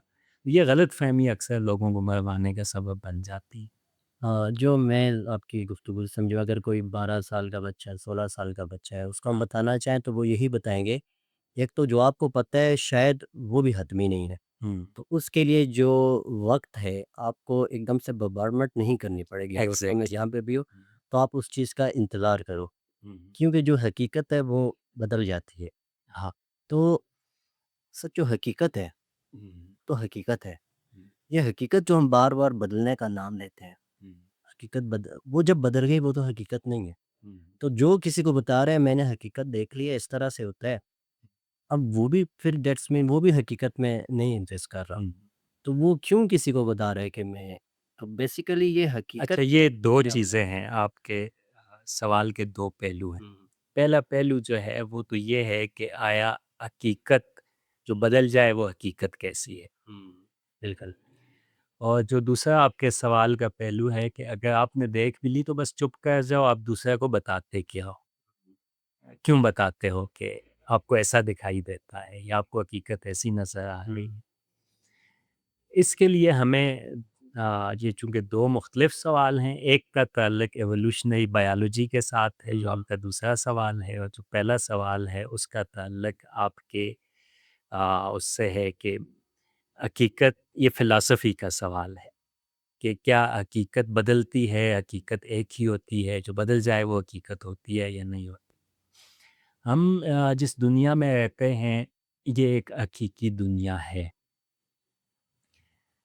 इस दुनिया को जो सेंस देता है, वो हमारा ज़हन देता है, हमारा माइंड देता है कि इस दुनिया के हक़ाइक़ क्या हैं, इनको हम समझने के लिए इसकी जो प्रोसेसिंग होती है, वो हमारे ब्रेन में होती है। यानी एक ये ग्लास है, जो मेरे सामने रखा हुआ है, ये एक हकीकी वजूद है, और एक इस ग्लास को सेंस देना है, इसको मानी देने हैं, तो वो मैं दे रहा हूँ, मैं इसको समझ रहा हूँ कि ये ग्लास है। अब एक बंदा बाहर से आ जाए जिसने इस तरह का ग्लास नहीं देखा, वो इसको देखे तो मैं भी इससे मिलता-जुलता, उसने कैमरा का ये इसके ऊपर लिखा हुआ भी है, तो वो शायद इसको कैमरा समझे, हुँ, ठीक है? बिल्कुल। ये इसको लेंस समझे, हुँ, ग्लास ना समझे, लेकिन आपको और मुझे पता है कि ये ग्लास है, यस। ठीक। वो जो बाहर से देखने वाला है वो इसको लेंस समझ रहा है, वो अपने एक्सपीरियंस की बुनियाद पे समझ रहा है। तो इस वक़्त फिर 2 हकीकतें हमारे सामने आ गई, ये ग्लास है, ये कैमरा का लेंस है। हुँ, और इन इन 2 हकीकतों की जो शनाख्त है वो हमारे ज़ाती तजर्बे की बुनियाद पे है। हुँ, हमारा तजर्बा जो जिस तरह हम इसको देख सकते हैं और जो उसने देखा है वो मुख्तलिफ है। हुँ, तो हकीकत तो एक ही होती है, हुँ, लेकिन हकीकत की समझ मुख्तलिफ हो सकती है। हकीकत की जो अंडरस्टैंडिंग है वो मुख्तलिफ होती है, और हुँ, वो इंसान का शऊर जैसे इर्तिका पज़ीर होता है, इंसान की चीज़ों की समझने की सलाहियतें जैसे ज़्यादा होती चली जाती हैं। जब इंसान नई इन्वेंशंस करता चला जाता है, उसको अपने जो 5 सेंसेस हैं, उनकी एक्सटेंशंस मुयस्सर आती हैं, या वो ऐसी एक्सटेंशंस बना सकता है कि जिससे, जैसे आपकी आँख है, तो आप नेकेड आई के साथ बहुत सारी चीज़ों को देख सकते हो। लेकिन आप उन चीज़ों को नहीं देख सकते जो माइक्रोस्कोप के नीचे नज़र आती है। तो एक बंदा इस मेज़ को जब माइक्रोस्कोप से देखेगा, उसको इसके ऊपर जो ऑर्गेनिज़म्स नज़र आएँगे, वो हमें नहीं नज़र आएँगे। तो उसकी हकीकत मुख्तलिफ हो जाएगी हमारी हकीकत से। तो इसी तरह आपकी सोच की वुसअत जो है, वो भी चीज़ों की हकीकत के बारे में आपकी समझ-बूझ पे असर अंदाज़ होती है। तो हकीकत अपने वजूदी मानों में तो एक ही है। जो फ़िज़िक्स के लॉज़ हैं वो एक ही हैं। वो हमेशा से उसी तरह चलते ग्रेविटेशन न्यूटन के साथ स्टार्ट नहीं हुई थी, हमेशा से सेब ज़मीन पे ही गिरते थे। लेकिन न्यूटन ने चीज़ों के नीचे गिरने का कानून दरियाफ़्त कर लिया तो उसकी समझ डिफरेंट हो गई। अब हकीकत मौजूद थी लेकिन हकीकत की समझ हमें न्यूटन के बाद आना शुरू हुई कि चीज़ें क्यों गिरती हैं, ये हमें उसके बाद समझ आना शुरू हुआ। तो बुनियादी मसला हमारी समझ-बूझ का है कि हम हकीकत को कैसे समझते हैं। मसलन इसकी एक छोटी सी एग्ज़ाम्पल मैं आपको देता हूँ, फिर दूसरे क्वेश्चन पे जाते हैं। आप और मैं 7 रंगों के कॉम्बिनेशंस देखते हैं, लेकिन क्या कायनात में सिर्फ़ 7 रंग हैं? तो शायद शायद हों, ज़्यादा हों। चूँकि हमारी आँख की लिमिटेशन ये है कि हम 7 तक देख सकते हैं। अब एक कलर ब्लाइंड बंदा है, वो तो शायद 2 या 3 कलर्स के कॉम्बिनेशंस को देख सकता है। तो एक कलर ब्लाइंड बंदे को ये दुनिया और इसके रंग जैसे नज़र आते हैं, वो हमें वैसे नहीं नज़र आते। अब हम उसको जितना भी समझाने की कोशिश कर लें कि नहीं ये सब्ज़ है, तो वो कहेगा कि सब्ज़ कलर तो होता नहीं है, ये तो लाइट ग्रे कलर है। क्योंकि उसका कॉम्बिनेशन उसको दिखाई देने वाले वही है। उसकी समझ में और उसके ज़ाती तजर्बे में और उसके पास जो टूल मौजूद है, उसकी वजह से उसे हकीकत के वही रंग नज़र आते हैं जो वो देख सकता है। एक दूसरा शख्स जो है, जो 7 क रंगों के कॉम्बिनेशंस देख सकता है, तो उसको मुख्तलिफ नज़र आएँगे। ठीक हो गया? तो समझ-बूझ इंसानों की वक़्त के साथ, उनके शऊरी इर्तिका के साथ, उनकी ज़हनी वुसअत के साथ, उनके एक्सटेंशन के साथ, जो वो अपने इन 5 सेंसेस की एक्सटेंशंस अपने लिए बना लेते हैं, जिससे वो ज़्यादा चीज़ों को देख सकते हैं, उसके साथ ये बदलती रहती है। तो हकीकत होती है, लेकिन हमारी पहुँच उस हकीकत तक नहीं होती। तो जिस शख्स की पहुँच हकीकत की अगली मंज़िल तक हो जाती है, वो जब ये दावा करता है तो बाकी लोगों को जिनकी पहुँच नहीं है, जो कलर ब्लाइंड हैं, उनको लगता है कि ये बंदा पागल हो चुका है, ये कौन से रंगों के नाम ले रहा है जो एक्सिस्ट ही नहीं कर। अब जो दूसरा सवाल है आपका कि आया जब आपने मुख्तलिफ रंग देख लिए हकीकत के, उनसे जो सोसाइटी में सब लोग देखते थे उससे हट के आपने रंगों को देख लिया, तो आप क्यों लोगों को बताना चाहते हैं? अब यहाँ पे ये क्वेश्चन बेसिकली एवोल्यूशनरी बायोलॉजी का है। जो इंसान का इर्तिका है वो कम्युनिटीज़ की शक्ल में हुआ है और इंसान ने कम्युनिटीज़ बनाई थी आज से हज़ारों साल पहले। वो सर्वाइवल इंस्टिंक्ट का हिस्सा था उसका। इंसान अकेला बहुत वल्नरेबल था। वो जंगली जानवरों का शिकार बन सकता था, उसके लिए अपने खुराक के ज़राए हासिल करना बहुत मुश्किल हो सकते थे। तो इंसान ने अपने आप को ग्रोहों की शक्ल में इकट्ठा किया और इंसान शायद वाहिद दुनिया का जानदार है कि जो लाखों की तादाद में कम्युनिटी बनाता है। अदरवाइज़ आपको चुनटियों में भी कम्युनिटीज़ मिलेंगी, लेकिन उनकी एक ख़ास हदूद हैं, वो 500-600 तक का एक ग्रुप बनाती हैं, उससे बाहर वो उससे ज़्यादा वो हैंडल ही नहीं कर सकते। लेकिन आप देखें चाइना की आबादी है इस वक़्त कोई 1.5 बिलियन के लगभग। तो वो पूरी एक चाइनीज़ कम्युनिटी जो है मौजूद है, 1.5 अरब की आबादी कुछ ख़ास चीज़ों पे इत्तेफ़ाक किए हुए है और उनका एक कोऑर्डिनेशन है और ज़मीन के एक हिस्से को वो अपना मान चुके हैं और उसके दफ़ा के लिए वो अपनी जान भी देने के लिए तैयार होते हैं। तो ये जो सर्वाइवल इंस्टिंक्ट है, ये इंसान को ये सोचने पे मजबूर करती है कि अगर अकेला मैं हूँ, तो मैं इनसिक्योर हूँ, मैं वल्नरेबल हूँ। तो जब एक इंसान को कुछ नए हक़ाइक़ का पता चलता है, तो वो फ़ौरन उसकी कोशिश होती है कि मैं अपना ग्रोह बनाऊँ। क्योंकि ये उसकी सर्वाइवल इंस्टिंक्ट के अंदर मौजूद है। इसीलिए इंसान को समाजी जानवर कहा जाता है कि इंसान सोशल एनिमल है, इंसान पॉलिटिकल एनिमल है, कि वो अपनी एक हायरार्की डेवलप करता है। तो ये जो सियासी और समाजी इंसान के अंदर 2 वस्फ़ हैं जो फ़ितरतन उसके अंदर उस एवोल्यूशनरी बायोलॉजी के नतीजे में पैदा हुए हैं। इसकी वजह से लोग जब किसी नई चीज़ को जान लेते हैं, कोई नया रंग देख लेते हैं, कुछ बाकी सोसाइटी से हट के वो चीज़ों को देखना शुरू कर देते हैं, तो अब उनका अगला कदम अपने आप को सिक्योर बनाना होता है। दे जस्ट स्पीक आउट, वो जो देखते हैं, सबको बताने की कोशिश कर रहे होते हैं कि इनमें से कुछ मुझे मेरे एमआईटी मिल जाएँगे और मैं जब एक गिरोह की शक्ल में होऊँगा, मेरा तहफ़्फ़ुज़ मुमकिन हो सकेगा। अगर मैं गिरोह की शक्ल में नहीं हूँ, तो मुझे कहीं भी लटका दिया जाएगा, मार दिया जाएगा। तो ये उनका जो सेल्फ़ डिफेंस मैकेनिज़्म है बेसिकली, ये उनको मजबूर करता है कि वो बाहर निकलें और वो अपनी बात करें और लोगों को समझाने की कोशिश करें और अपने जैसे लोगों को इकट्ठा करने की कोशिश करें, जो उसकी तरह सोचते हैं। हुँ। आपके जो 2 जवाबात हैं, उन पे ही 2 सवाल आते हैं, हुँ, 2 अलग-अलग पार्ट्स में। पहला तो ये है कि हकीकत ज़ाहिर है हमने समझ लिया वो है कहीं न कहीं, और जिसके पास आती है वो उसको कैसे हैंडल करे। हुँ, लेकिन एक एक्सपेरिमेंट इंटरनेट पे कहीं देखा था और कंफर्म भी किया, रियली वो एग्ज़िस्ट करता है। आपको नॉलेज होगी तो आप बताएँगे कि वो इलेक्ट्रॉन का एक्सपेरिमेंट है, लाइक वो लाइट्स की 2 रेज़ 2 जगह से वो बम्बार्ड की, हुँ, तो वहाँ पे जो इलेक्ट्रॉन पहली जगह से ही आता था, ऑब्ज़र्व जब उसको किया जाता तो वो उस जगह से आता था। लेकिन जब उसको ऑब्ज़र्व नहीं किया जाता था, हुँ, तो वो दूसरी जगह से आता था। तो इससे कहीं न कहीं ये नॉलेज ली जाती है कि हकीकत हमें खुद को देखने ही नहीं देती। जो हकीकी मानों में कहीं पे हकीकत मौजूद है, एक तो हमारी अपनी सबकी है, हुँ, वो खुद को देखने ही नहीं देती। एक तो ये सवाल हो गया, दूसरा ये कि जो इंसान फॉर एग्ज़ाम्पल जो चूंटियाँ हैं, वो उनकी कम्युनिटी छोटी-सी होती है।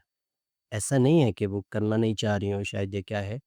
कहना मैं ये चाहता हूँ, सवाल ये है, ये जो कम्युनिटीज़ हैं, लाइक वो यहाँ पाकिस्तान वाले चूंटी अमेरिका नहीं जा सकती, वहाँ पे अपनी कोई भी रिलेशन हम कर सकते हैं। ये मेंटली है कि जो मेंटली जितना ब्रॉड सोचेगा वो वहाँ तक पहुँचेगा, या वो फिज़िकल है कि उसकी जो फिज़िकल उसकी बॉडी है जहाँ तक इजाज़त देगी वहाँ तक वो जा पाएगा। हुँ। अच्छा, पहले हम पहले सवाल को ले लेते हैं आपके कि हकीकत खुद को अया नहीं करती हुँ, या हकीकत खुद को देखने नहीं देती। अब यहाँ पे मसला जो है ना वो क्या है बेसिकली? वो अगेन आप चले जाओगे कि ऑब्ज़र्वेशन या मुशाहिदे की तरह, हुँ, कि हमारा मुशाहिदा जो है वो हमें ये बता रहा है कि जिस टाइम इलेक्ट्रॉन्स की बम्बार्डमेंट के वक़्त हम खुद मौजूद हैं वहाँ पे, उस वक़्त उनकी डायरेक्शन एक है और जब हम मौजूद नहीं हैं तो उनकी डायरेक्शन दूसरी है। लेकिन इंटरेस्टिंगली ये दोनों चीज़ें आपके मुशाहिदे में आ चुकी है। मतलब हाउ डू यू नो कि उनकी डायरेक्शन दूसरी थी जब हम हुँ, नहीं थे? हुँ, ये बिल्कुल, भी तो आपने मुशाहिदा कर लिया ना, आपको पता चल गया कि ये दूसरी समत में जा रहा है। बिल्कुल। तो अब उसके पीछे मेबी क्या एक्सप्लेनेशंस हो सकती हैं, वो हो सकता है आपका वहाँ मौजूद होना और आपकी बॉडी का टेम्परेचर उसकी वजह हो सकता है। हुँ, उसकी वजह आपके होने से कुछ आपकी इलेक्ट्रोमैग्नेटिक वेव्स का वहाँ पे मौजूद होना उसकी वजह हो सकता है जो आपकी बॉडी से निकलती हैं, तो वो हो सकता है उसको डाइवर्ट करने में या उसकी एक ख़ास डायरेक्शन में जाने पे असरअंदाज होती हो। हुँ, लेकिन दोनों चीज़ें मुशाहिदा हो सकती हैं हुँ, और इंसान सदियों से बल्कि हज़ारों साल से अपने मुशाहिदे से ही हक़ाइक़ को समझने की कोशिश करता आया है और आज भी कोई इंसान ये दावा नहीं कर सकता कि हमने सब कुछ जान लिया। हुँ, ठीक है, हम जितना ज़्यादा जानने के सफ़र में आगे जाते हैं, इंसान को अपनी कम इल्मी का एहसास होता चला जाता है कि हम बहुत कुछ है जो हम नहीं जान सकते। हुँ, और उस्ताद सुकरात जो हैं वो कहते थे कि मैं बस इतना जानता हूँ कि मैं कुछ मैं नहीं कुछ नहीं। जानता। मैं ठीक है। जितना जानता हूँ मुझे हाँ, लगता है और कम ज़्यादा। इल्म जो है वो अगर एक समंदर की तरह है तो हम जो ज़्यादा से ज़्यादा जान सकते हैं वो शायद उसके एक कतरे जितना हो। हुँ, तो इसका एहसास आपको उसी वक़्त होता है जब आपके जानने का सफ़र शुरू हुँ, होता है। इसीलिए जो लोग इल्म के सफ़र में नहीं होते वो कहते हैं कि जो लोग नहीं जानते वो फुल ऑफ कॉन्फिडेंस होते हैं हुँ, जी, और जो लोग जानते हैं वो फुल ऑफ डाउट्स होते हैं। No doubt. क्योंकि जो नहीं जानता ना वो जो कुछ उसको पता है, जो कुछ उसे मालूम है वो समझता है यही कुल कायनात की हकीकत है। वो हुँ, कुएँ के मेंढक की तरह उस कुएँ को ही कुल कायनात समझ रहा होता है। और जो उस कुएँ से बाहर आ जाता है तो फिर उस पे उस कायनात की वुसअत को जब देखता है तो उसको लगता है कि मुझे तो कुछ भी नहीं पता था। तो उसके डाउट्स जो हैं वहाँ से स्टार्ट होना शुरू हो जाते हैं। तो बहरहाल हकीकत को कैसे जाना जाए, हकीकत को कैसे समझा जाए, हकीकत के सफ़र में इंसान अपने किन सेंसेस पे एतबार कर सकता है, ये एक लंबी डिस्कशन है, डिबेट है और साइंस के अंदर, फ़िलॉसफ़ी के अंदर जो पैराडाइम्स की पूरी डिस्कशन है वो यही है, ठीक है? अच्छा, अब आ जाते हैं आपके दूसरे सवाल पे। दूसरा सवाल आपका था दूसरा सवाल आपने क्या पूछा कि था? सॉरी। इंसान जो भी कम्युनिटीज़ बनाता है या वो जहाँ हाँ, तक हाँ, अपना ठीक, चाहे ठीक, फिज़िकल। याद आ गया हुँ, मुझे। तो इसका ताल्लुक दोनों चीज़ों से है। हुँ, जो बाकी एनिमल्स हैं हुँ, इंसानों के अलावा, वो एनिमल्स अपनी सर्वाइवल इंस्टिंक्ट उनको ड्राइव करती है। हुँ, सिर्फ़ और सिर्फ़ सर्वाइवल इंस्टिंक्ट। वो रिप्रोड्यूस करते हैं सर्वाइवल के लिए, वो कम्युनिटी बनाते हैं सर्वाइवल हुँ, के लिए। Nothing beyond that. इंसान जो है वो कोई आज से 70,000 साल पहले जो उसका कॉग्निटिव रेवोल्यूशन आया था जिसमें उसके सोचने समझने की सलाहियतें बाकी एनिमल्स से ज़्यादा हो गई थी। हुँ, तो उसके नतीजे में इंसान का जो है वो सिर्फ सर्वाइवल के लिए नहीं ज़िंदा रहता, यानी उसकी एग्जिस्टेंस को सिर्फ सर्वाइवल मीनिंग नहीं देता हुँ, बल्कि उसके बियॉन्ड वो एस्थेटिक्स की दुनिया में चला गया, वो पेंटिंग प्रोड्यूस करता है, वो शायरी लिखता है, वो कहानियाँ लिखता है, वो तहज़ीब बनाता है, वो नई-नई बिल्डिंग्स बनाता है और जमालियात का जो बहुत सारे पहलू हैं उनको अ, उनमें अपना कंट्रीब्यूशन करता है। तो इंसान तो उससे आगे चला जाता है। हुँ, तो इसकी वजह से जो बाकी एनिमल्स हैं वो जब अपनी कम्युनिटी फ़ॉर्म करते हैं तो वो अपनी उनकी लिमिटेशन उनकी फ़िज़ीक है, उनकी लिमिटेशन उनकी सर्वाइवल की एबिलिटी है कि जहाँ पे जितनी कम्युनिटी को वो ईज़िली मैनेज कर सकते हैं और उनका सर्वाइवल मुमकिन हो सकता है, उनकी ज़िंदगी 2 दिन की है, 10 दिन की है या 20 दिन की है, हुँ, तो वो वहीं तक महदूद रहेंगे। वो खुराक की तलाश में रहेंगे जहाँ पे क्योंकि वो उनकी सर्वाइवल के साथ लिंक्ड है। और खुराक हासिल करने के बाद वो रिप्रोड्यूस करेंगे, अपने जैसी कॉपीज़ बनाएँगे, अपनी जीन्स की जो विरासत है वो आगे क्योंकि ये भी उनके सर्वाइवल का एक हिस्सा है। उससे आगे उन्होंने नहीं सोचना। इंसान जो है वो अपने कॉग्निशन की वजह से और अपने सोचने के अमल की वजह से उससे आगे भी सोचता है। वो सिर्फ़ खाने की हद तक या सिर्फ सर्वाइव करने की हद तक बल्कि समटाइम्स इंसान जो है वो अपने सर्वाइवल को for a greater cause at stake लगा लेता है। यानी हमने देखा कि लोग सैक्रिफाइसेस देते हैं, लोग जंगों में गोली खा लेते हैं। अब ये उस सर्वाइवल इंस्टिंक्ट के ख़िलाफ़ है अगर आप इसको बज़ाहिर देखें। लेकिन होता क्या है कि आप ये सोच रहे हो कि मैं एक पूरी कौम का तहफ़्फ़ुज़ कर रहा हूँ और उस कौम का बचना मेरा बचना है, मेरे नाम का, मेरी कौम का बचना है। तो ये इंसानों में ही ये सिफ़्त और ये सलाहियत मौजूद है कि वो उस सर्वाइवल की इंस्टिंक्ट से बियॉन्ड भी जाकर सोचते हैं। तो इंसानों के अंदर एडॉप्टेबिलिटी निस्बतन फिर ज़्यादा हो गई बाकी एनिमल्स के मुकाबले में। इंसानों का जो एक्सपोज़र है दूसरी कम्युनिटीज़ के साथ वो ज़्यादा हो गया। इंसान की ट्रैवलिंग आसान हो गई और मुख्तलिफ़ कम्युनिटीज़ में जानना, उसकी वैल्यूज़ को उनके मुताबिक खुद को एडॉप्ट करना या अपना कुछ उन वैल्यूज़ में कंट्रीब्यूट करना और अपने नए ग्रोह बनाना, ये इंसानों में ये सिफ़ात दूसरे एनिमल्स के मुकाबले में ज़्यादा हैं, जबकि बाकी एनिमल सिर्फ उनका जो कम्युनिटी फॉर्मेशन है वो just only for the sake of survival है। अच्छा सर, इसमें जब हम इंसान और जानवर का डिफरेंस करते हैं, वैसे ये क्वेश्चन बहुत बचकाना है, बहुत चाइल्डिश क्वेश्चन है, लेकिन मैं ये करना चाहता हूँ क्योंकि ये हमारे घरों में, मोहल्लों में हर जगह डिस्कस कर हो रहा है कि जब हम इस तरह की कोई बात करते हैं तो हम जानवरों को बिल्कुल माइनस कर देते हैं।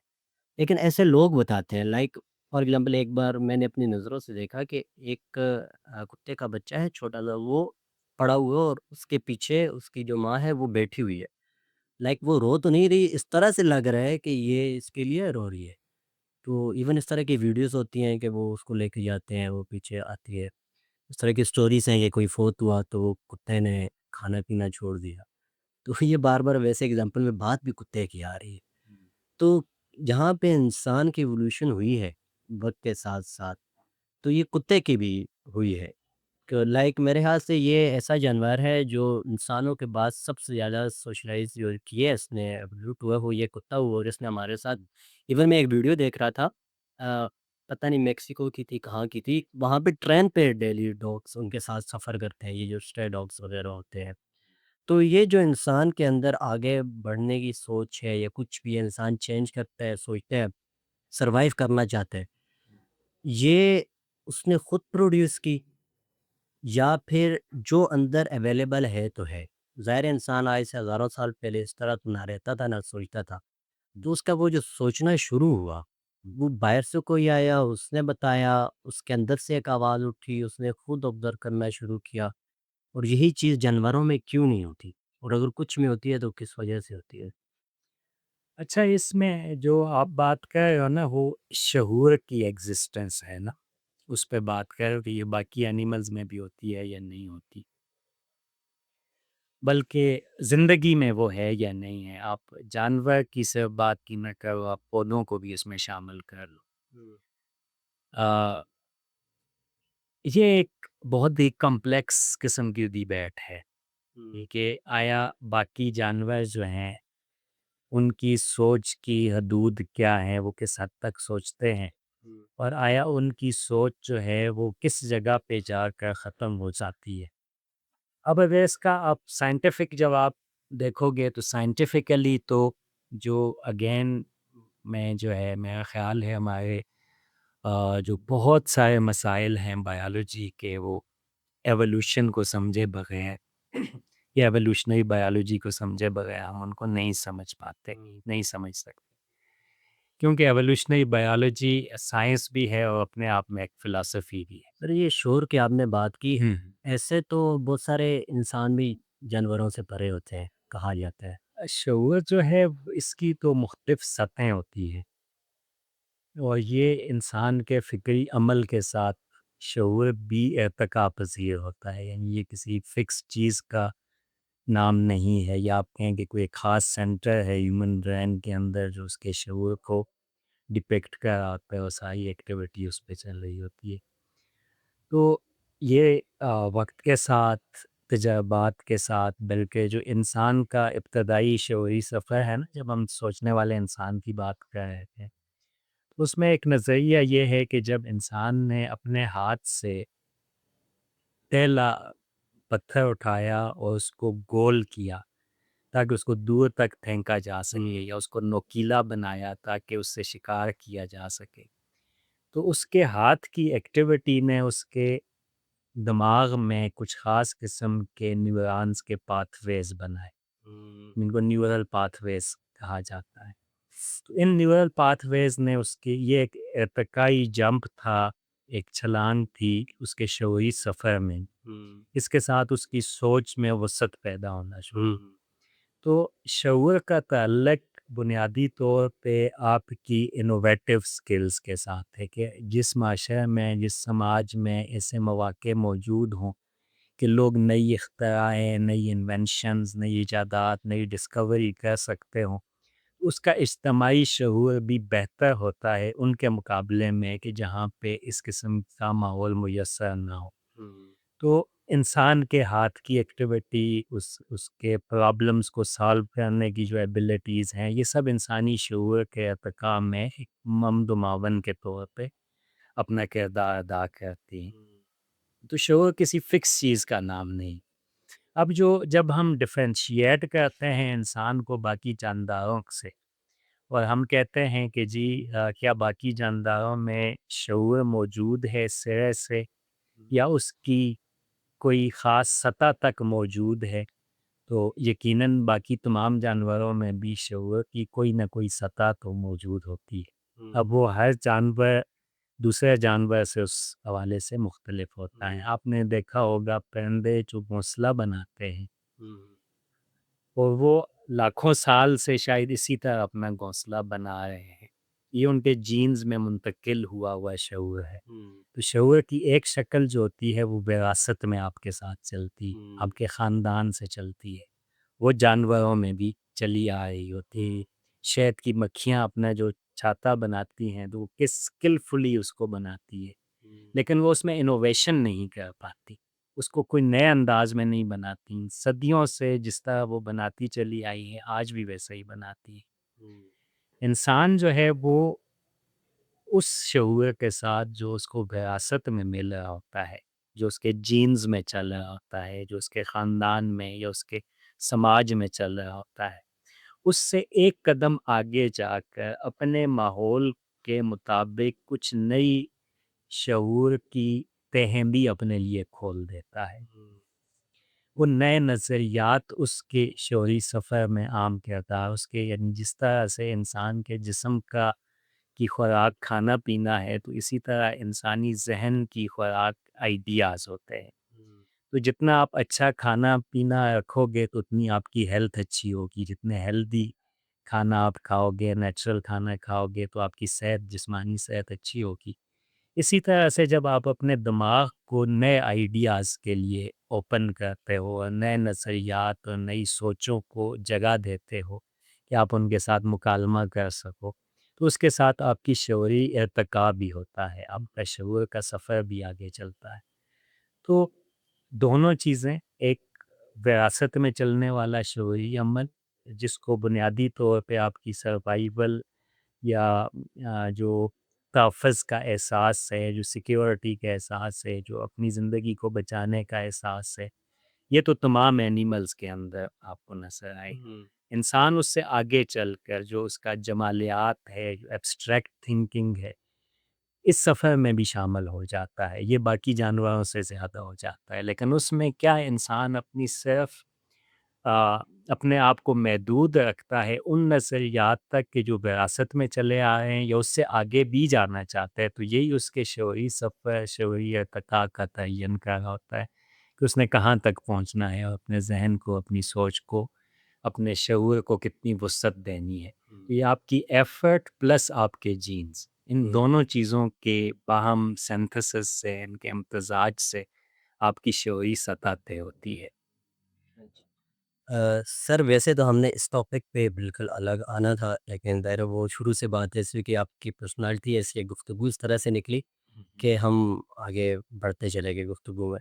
लेकिन ये जितनी हमारी गुफ्तगू हो रही है इसमें एक बुनियादी चीज़ है और वो लाइफ़ है, ज़िंदगी। और ये आपका सवाल भी मैं देख रहा था आपकी फ़ेसबुक आईडी पे, आपने इस पे आगे कहा हुआ था बात करनी है। मैंने कहा कि शायद हफ़्ता हो गया या 2 हफ़्ते, उस पे बात नहीं हुई। हाँ, तो बात हो जाती तो फिर भी अच्छा था, मुझे हुँ, कुछ मिल जाता देखने के लिए। ओह! लेकिन नहीं बात हुई तो ये और बहुत अच्छा है कि यहाँ पे बात हो जाएगी। तो वहाँ थैंक पे व्हाट इज़ लाइफ़ का आपका सवाल था और आप कह रहे थे इस पे बात। हाँ, नीचे एक जवाब था, लाइफ़ इज़ लाइफ़। ओह! तो सर ऑलमोस्ट हुँ, 4 बिलियन या 3.8 इयर्स ऑफ लाइफ़ हो गए हैं यहाँ पे, और आज तक ये सवाल फिर भी कायम है और हज़ारों लोगों ने इसका जवाब दिया कि लाइफ़ क्या है। लेकिन फिर भी लोग इसका जवाब ढूँढ रहे हैं कि लाइफ़ क्या है?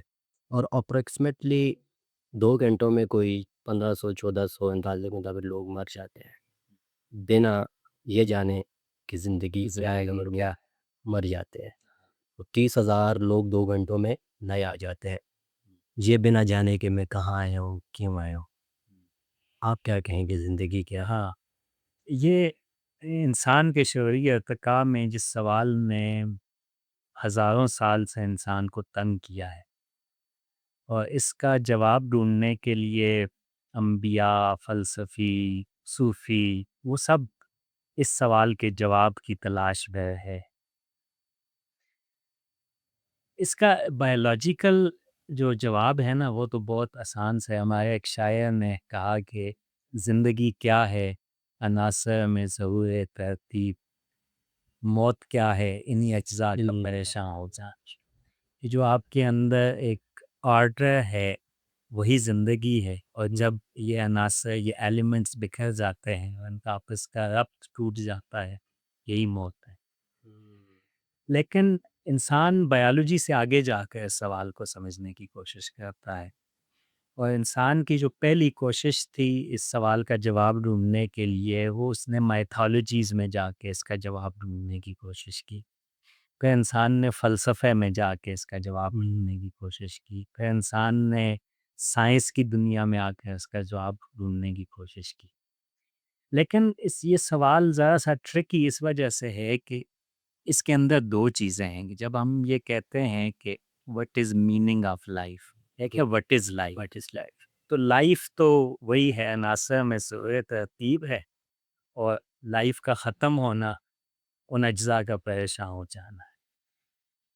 जब आप कहते हैं what is meaning of life, ज़िंदगी के मानी क्या है?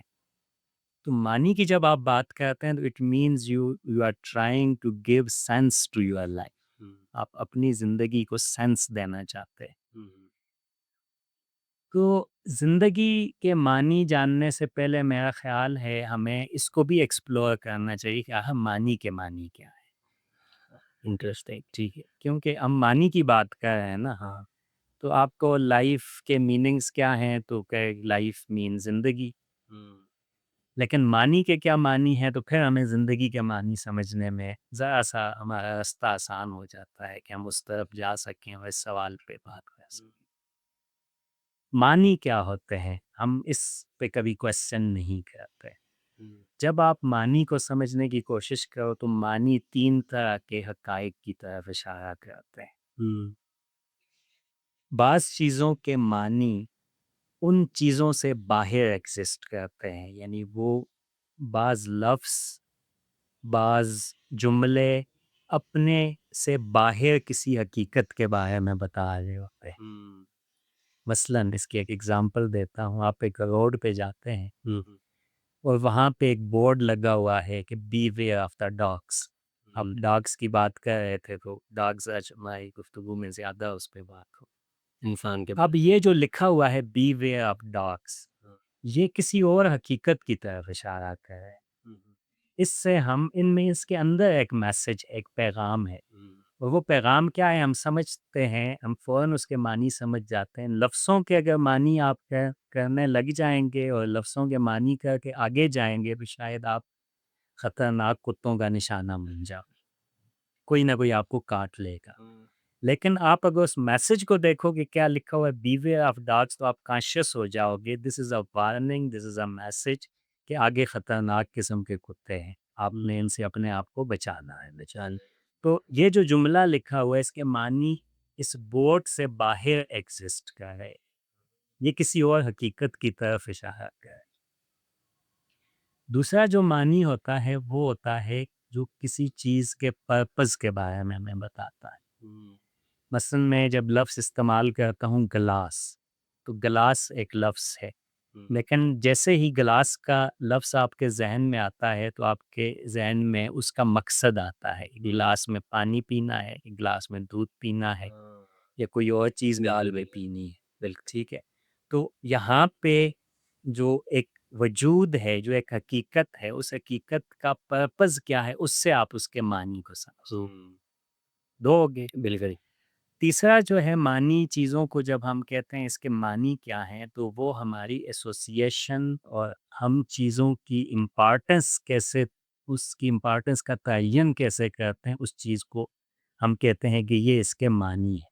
मिसाल के तौर पे आपने इस वक्त अपने बाजू पे एक आ, ये ब्रेसलेट बांधा हुआ है। ठीक, मैंने भी एक धागा सा बांधा।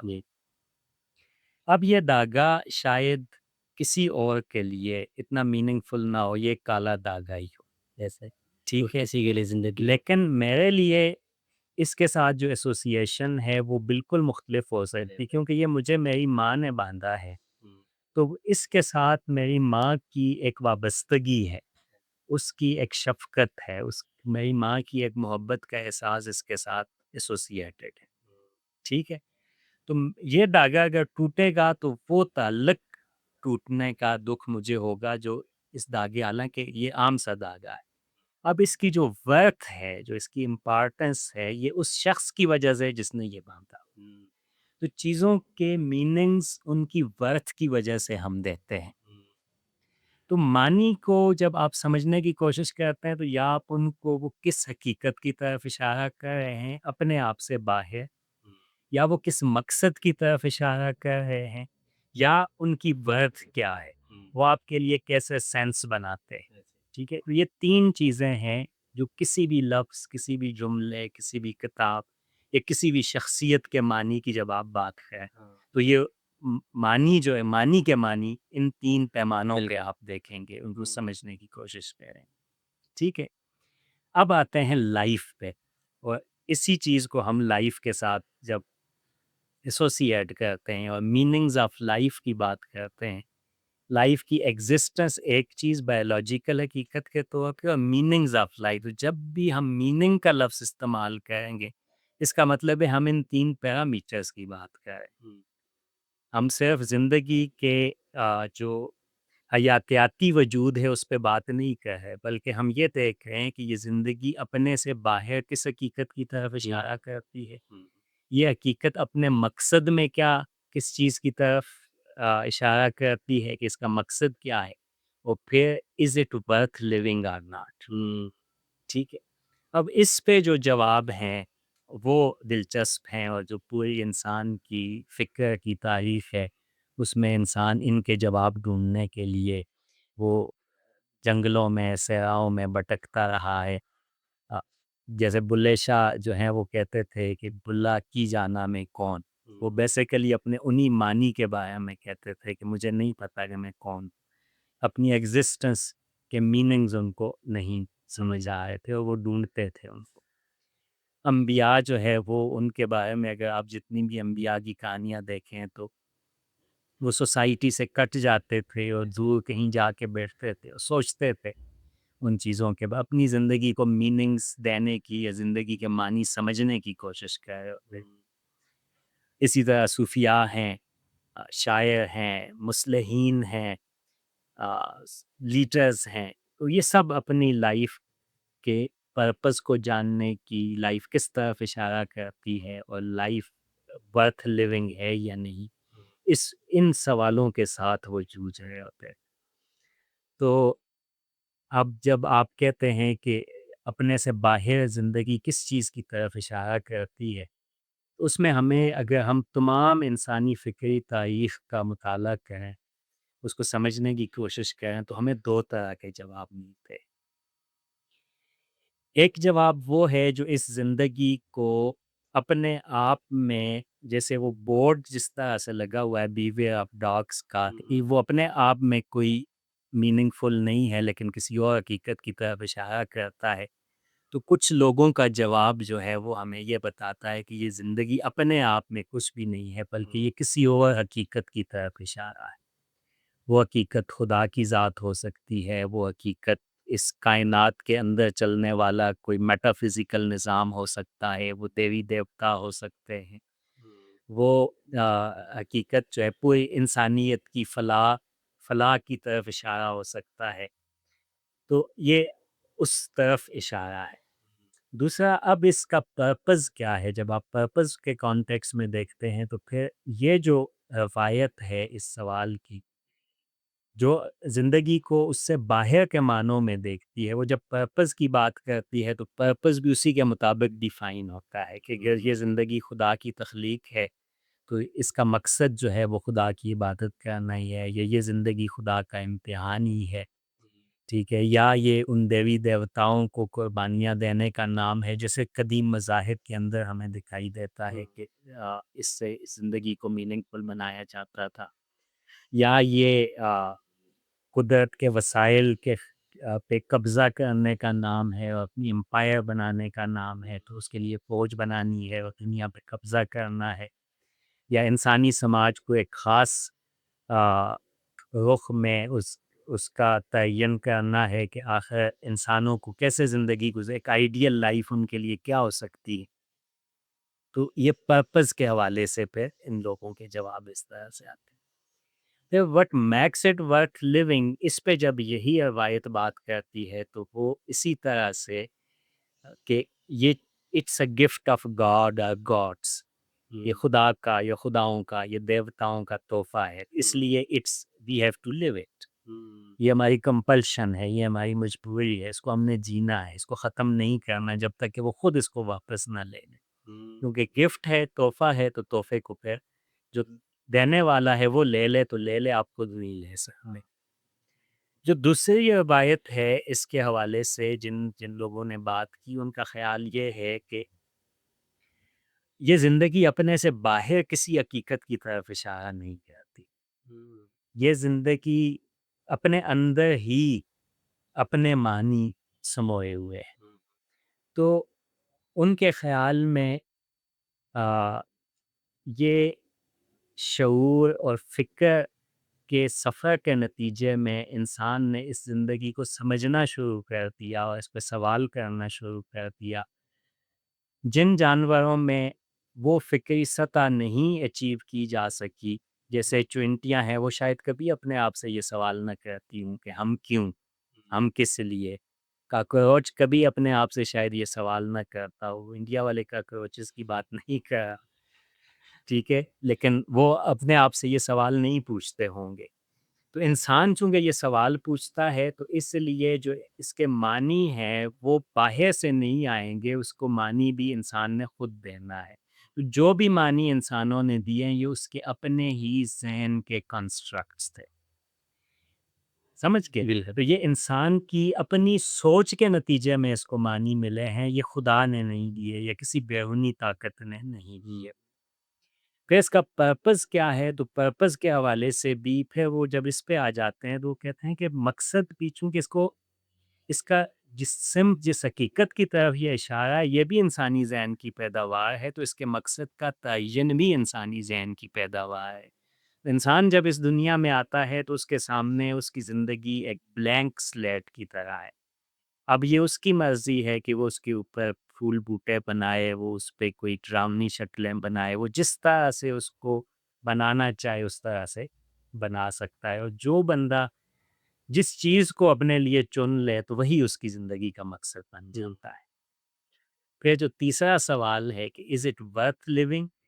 तो जो लोग इसको बाहर की तरफ से कि ये किसी और ज़ात का तोहफ़ा है, जो ये समझते हैं कि ये किसी और ज़ात का तोहफ़ा नहीं है, तो उनका जवाब फिर इस पे ये होता है कि दिस लाइफ इज़ एब्सर्ड, ये लायानी है, इस ज़िंदगी के कोई मानी नहीं। हुँ, ये एक फ़रेब है, ये बस गुज़रती चली जाती है और अगर इसको ख़त्म करना है तो आप ख़त्म कर लो। मिसाल के तौर पे दुनिया में एक मूवमेंट है एंटी नेटलिज़्म की। अच्छा। बहुत सारी मूवमेंट्स हैं, नज़रियात के नतीजे में वो फिर इंसानी हुँ, हुँ। माशरों में पैदा होती रहती। एंटी नेटलिस्ट जो हैं, वो उनका बुनियादी स्लोगन ये है कि नो मोर किड्स, बच्चे पैदा नहीं करने, ठीक है? क्यों नहीं पैदा करने? इसकी इब्तिदा एक बहुत इंटरेस्टिंग वाक़ये से हुई कि फ्रांस में एक बच्चा था, उसने अपने पेरेंट्स पे केस कर दिया कोर्ट। हुँ, हुँ। उसने केस ये किया, उसका आर्गुमेंट ये था कि इन पेरेंट्स ने बग़ैर मेरी इजाज़त के मुझे इस दुनिया में ये ले आए हुँ, और अब इन्होंने अपनी सारी उम्मीदों का बोझ मुझ पे डाल दिया है कि तुम ये करोगे, तुम ये बनोगे, तुमने इस वक़्त उठना है, तुमने इधर जाना है, इधर जाना है। हुँ, मुझसे तो पूछा ही नहीं था यहाँ लाने के लिए। तो ये मुझे हर्जाना पे कहें इस दुनिया में लाने के लिए कि जो इतनी दुखों से भरी हुई है, जो इतनी परेशानियों से, ये मुझे यहाँ पे लाए क्यों? हुँ। इस केस से फिर एक पूरी मूवमेंट जो है वो पैदा हुई और इवन साउथ कोरिया में भी, अच्छा, अच्छा। नॉर्थ कोरिया में अच्छा, अच्छा। इसके बहुत सारे मानने वाले लोग हैं, वेस्ट में बहुत सारे लोग हैं। वेस्ट में आपने स्टडी किया होगा, देखा होगा कि वहाँ पे जो आबादी की रेशो है वो नेगेटिव में जाती है। पर ऐसा ही, कुछ मुल्क जो हैं वो इवन बच्चे पैदा करने पे अलग से स्टाइपेंड देते हैं ऐसा ही। उनको, क्योंकि उनकी आबादियाँ कम हो हुँ, रही। तो ये एंटीनेटलिज्म के असरात थे। तो अब इसको अगर आप लिंक करें उस जवाब के साथ कि जो एब्सर्डिज़्म का नज़रिया है कि लाइफ जो है वो बिल्कुल एब्सर्ड है, और वो एक फ़लसफ़ी हैं अल्बर्ट कैमू, हुँ, ये हुँ, नाइजीरियन हुँ, फ़लसफ़ी हुँ, थे। उन्होंने मिथ ऑफ सिसिफस के नाम से एक किताब लिखी थी। हुँ, तो हुँ, उस मिथ में बेसिकली वो इसकी एब्सर्डिटी की बात करते हैं। हुँ, हुँ, इसने बहुत ज़्यादा लोगों को मुतासर किया। तो कुछ लोगों के ख़्याल में ये लाजानी है, बेईमानी है, कोई इसका ना मकसद है, ना ये किसी और हकीकत की तरफ से है। तो इसका होना, ना होना, हज़ारों लोग मर जाते हैं। जैसे जब आप क्वेश्चन कर रहे थे तो उस सवाल के अंदर मुझे वो एब्सर्डिज़्म का नज़रिया झलकता हुआ दिखाई दे रहा था। तो हम सब इन मुख्तलिफ़ सवालों से जूझते हैं, हम इन सवालों का सामना करते हैं, और फिर हमारी ज़िंदगी किस वक़्त, किस जगह पे है। मसलन आप जब ऑप्टिमिस्ट होते हो, हुँ, एक्साइटेड होते हो कुछ करने के लिए, तो आपको ज़िंदगी मीनिंगफुल लगने लग जाती है। हुँ, और जब आप डिसअपॉइंटमेंट में होते हो, तो आपको वही ज़िंदगी बेमानी और एब्सर्ड नज़र आने लग हुँ, जाती है। तो एक ही इंसान अपनी ज़िंदगी में, चाहे वो जिस भी नज़रिए, जिस सोच, जिस मज़हब से उसका ताल्लुक हो, वो इन मुख्तलिफ़ सोचों का लाशऊरी तौर पे बिना जाने कि उसके असरात उस पे और हैं, वो इस इन मुख्तलिफ़ स्टेजेस से अपनी ज़िंदगी के मानी ढूँढ रहा होता है और अपनी ज़िंदगी के मानी के जवाब दे रहा होता है। वैसे तो सर ये सवाल करना वो है कि रात को यूसुफ ज़ुलेखा का किस्सा सुनाया, सुबह पूछा ज़ुलेखा कौन थी?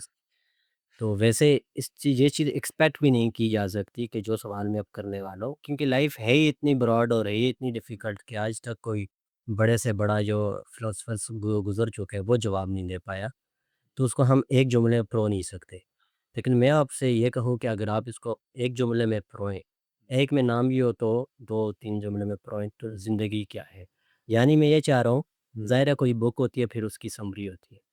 कोई मूवी होती है उसकी भी समरी होती है। अगर आप इसको समराइज़ कर दें 1-2 जुमलों में लाइफ़ हुँ। को या उसके साथ मिला के मैं कोशिश करता हूँ कि मैं इसको समराइज़ कर सकूँ, अ, उस पूरे फ़िक्री सफ़र को भी, और जो मेरी अपनी समझ है उसके मुताबिक।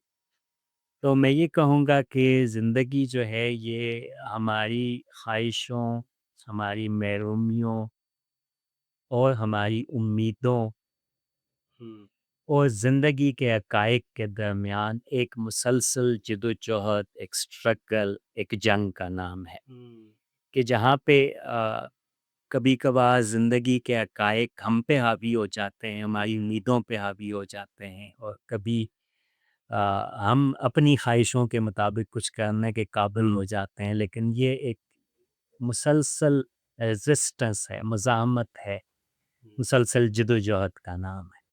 जब ज़िंदगी की वैसे देखा जाए तो मोस्टली लोग लाइफ़ पे जब सवाल करते हैं, तो उनकी साइड थोड़ी नेगेटिव हमें नज़र आती है। तो बाकी भी करते होंगे लेकिन मैं भी शायद मैं ढूँढूँ तो मिल जाए। तो आपके लफ्ज़ जैसे मैं लफ्ज़ लिख रहा था तो वो सारे थोड़े नेगेटिव लफ्ज़ ये महरूमियों और हावी होना, जद्दोजहद, जंग, हावी लाइक इसमें अमन की बात नहीं थी, इसमें खुशियों की बात नहीं थी, इसमें इनाम की बात नहीं थी, इसमें जज़ा की बात नहीं थी। असल में शायद आपने बिल्कुल सही से पिक किया कि उसमें आपको नेगेटिविटी ज़्यादा नज़र आएगी। जो आपका परसेप्शन ऑफ लाइफ है, हुँ, वो इंस्पायर होता है जिस दौर से और जिस ज़माने से, जिस वक़्त में आप जिस समाज के अंदर आप बैठे हो, उन सब से। तो शायद हम जिस ट्रांज़िशन फ़ेज़ में इस वक़्त दुनिया में मौजूद हैं, और जिस दबाव के तहत हम में से हर इंसान जिस दबाव का सामना कर रहा है, जिस ज़हनी फ़िक्री दबाव का सामना कर रहा हुँ, है, और जिस किस्म के इमेजेस अपने स्क्रीन्स पे वो देख रहा है, तो अल्टीमेटली मुझे लगता है कि शायद उन चीज़ों ने, मैंने जब एक जुमले में समेटने की कोशिश की, तो उसके असरात इस ज़माने के जो कुल सियासी, समाजी और माशी जो असरात हैं वो उसके अंदर आपको झलकते हुए दिखाई दिए। वो हमारे टीचर थे हैदर सर, वो कहते थे कि पाकिस्तान में जो खुशियाँ हैं वो ऐसे हैं कि एक गमगीन ड्रामा लगा हुआ है और उसमें एक कमर्शियल ब्रेक आ जाता है। हाँ, तो वो हमारे यहाँ खुशियाँ हैं। वो फिर ऐसे ही। कहते थे, मैं हैरान होता हूँ हुँ। कि इस मुल्क पे कौन कैसे खुश रह सकता है? तो शायद आप उस तरफ इशारा हाँ, कर रहे हमें थे। पिज़्ज़ा है हमारा जो कॉन्टेक्स्ट है, हम हुँ, जो भी किसी भी सवाल को जब डील करते हैं या जब हम समझने की कोशिश कर रहे होते हैं ज़िंदगी के हक़ाइक़ को, तो उसपे हमारा पूरा सोशल कॉन्टेक्स्ट, पॉलिटिकल और इकोनॉमिक कॉन्टेक्स्ट उसको डिटरमाइन कर रहा होता है कि हम कैसे सर देखें। आपने ज़िंदगी का एक हमें पूरा समझाया। समझिए एक लेक्चर है पूरा, जिसमें व्हाइट बोर्ड नहीं है, चॉक नहीं, पूरा लेक्चर है। अब ये ज़िंदगी की एक्सप्लेनेशन आपके मुँह से, इकबाल समझते हैं कि जलेबियों में चमचा मारना ही ज़िंदगी है, हुँ। और अंदर समझता है कि भैंस को चारा देना ही ज़िंदगी है। बिल्कुल ऐसे ही। और अली अगर मुसलमान घर में पैदा हुआ है, हुँ, तो वो मुसलमान है। हुँ, हुँ, अगर मुतेश देश पैदा हुए हैं हिंदू घराने में, वो समझता है। फिर अगर वो वहाँ पे कोई शिया में पैदा हुआ तो वो है। हुँ, तो यहाँ पे आपने बात की थी कि चॉइस की, कि आदमी चूज़ करता है हुँ, हुँ, कि वो कहाँ पे जाएगा, कैसे जाएगा, वो कैसे सोचेगा। हुँ, तो यहाँ पे अब आप जो हैं फॉर एग्ज़ाम्पल, आप ये सारा इतना सोच रहे हैं, एक्सप्लेनेशन आपकी लाइफ़ क्या है, कैसे है। अगर आप क्या किसी ऐसे गवाला होते आप हलवाई होते, तो क्या आप ऐसे ही सोच पाते? बिल्कुल नहीं। मतलब एनवायरनमेंट कैसे मैटर करता है? हाँ, मैं यही कह रहा हूँ कि आपका एक तरफ तो जो आपका जीन्स का सफ़र है, हुँ, कुछ बुनियादी चीज़ों पे तो उसके असरात होंगे, हुँ, विरासत में आपको चीज़ें मिली होंगी। जो दूसरी चीज़ है वो एक्सपोज़र है हुँ, कि आपका किन नज़रियात के साथ एक्सपोज़र हुआ है। अब इकबाल भाई जो है उनका किसी नज़रिए के साथ किसी और चीज़ को उन्होंने देखा नहीं है, तो उनकी ज़िंदगी तो उसी के अंदर होगी। हुँ, मैं इसको आपको एक बहुत दिलचस्प एक मिसाल देता हूँ। हुँ, हमारे गाँव में मेरे एक भाई हैं, वो गाँव में ही होते हैं, उनका अपना स्टोर है, हुँ, फ़ियाज़ भाई। हुँ, उन्होंने एक दफ़ा अपने एक मुलाज़िम को बुलाया और उसे कहा कि यार तुम मुझे ऐसा करो ना, आज अपनी ज़िंदगी की वो हसरत बता दो हुँ, कि तुम्हें लगे कि अगर ये पूरी हो गई तो बस मेरी ज़िंदगी का मकसद पूरा हो गया। हुँ, तो उसने कहा कि मेरी ज़िंदगी में एक हसरत है, अगर ये पूरी हो जाए ना तो मैं समझूँगा बस मेरी ज़िंदगी का मकसद पूरा हो गया। उन्होंने हुँ, कहा क्या है? उसने कहा कि मैं पेट भर के पराठे खा लूँ, कि मैं खाता रहूँ, कोई मुझे रोके ना, कोई ये ना कहे कि जी ये बस अब ख़त्म, बस मैं जब तक खाता रहूँ, मेरा दिल करे मैं खाता। हुँ, वो उसे ले गए अपने साथ और हमारी भाभी को कहा कि आप बस पराठे बनाती जाओ, और वो लेके गए, चाय के साथ पराठे रख दिए और वो खाता-खाता हुँ, जब उसका पेट भर गया तो उसने ऐसे हुँ, हाथ उठाया और उसने कहा बस, ये ज़िंदगी की असरत थी।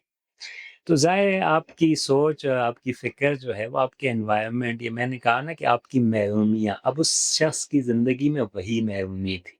हुँ, आप इस्लामाबाद में बैठे हुए किसी ब्यूरोक्रेट से अगर पूछोगे तो उसकी अपनी ज़िंदगी की कुछ और महरूमियाँ होंगी।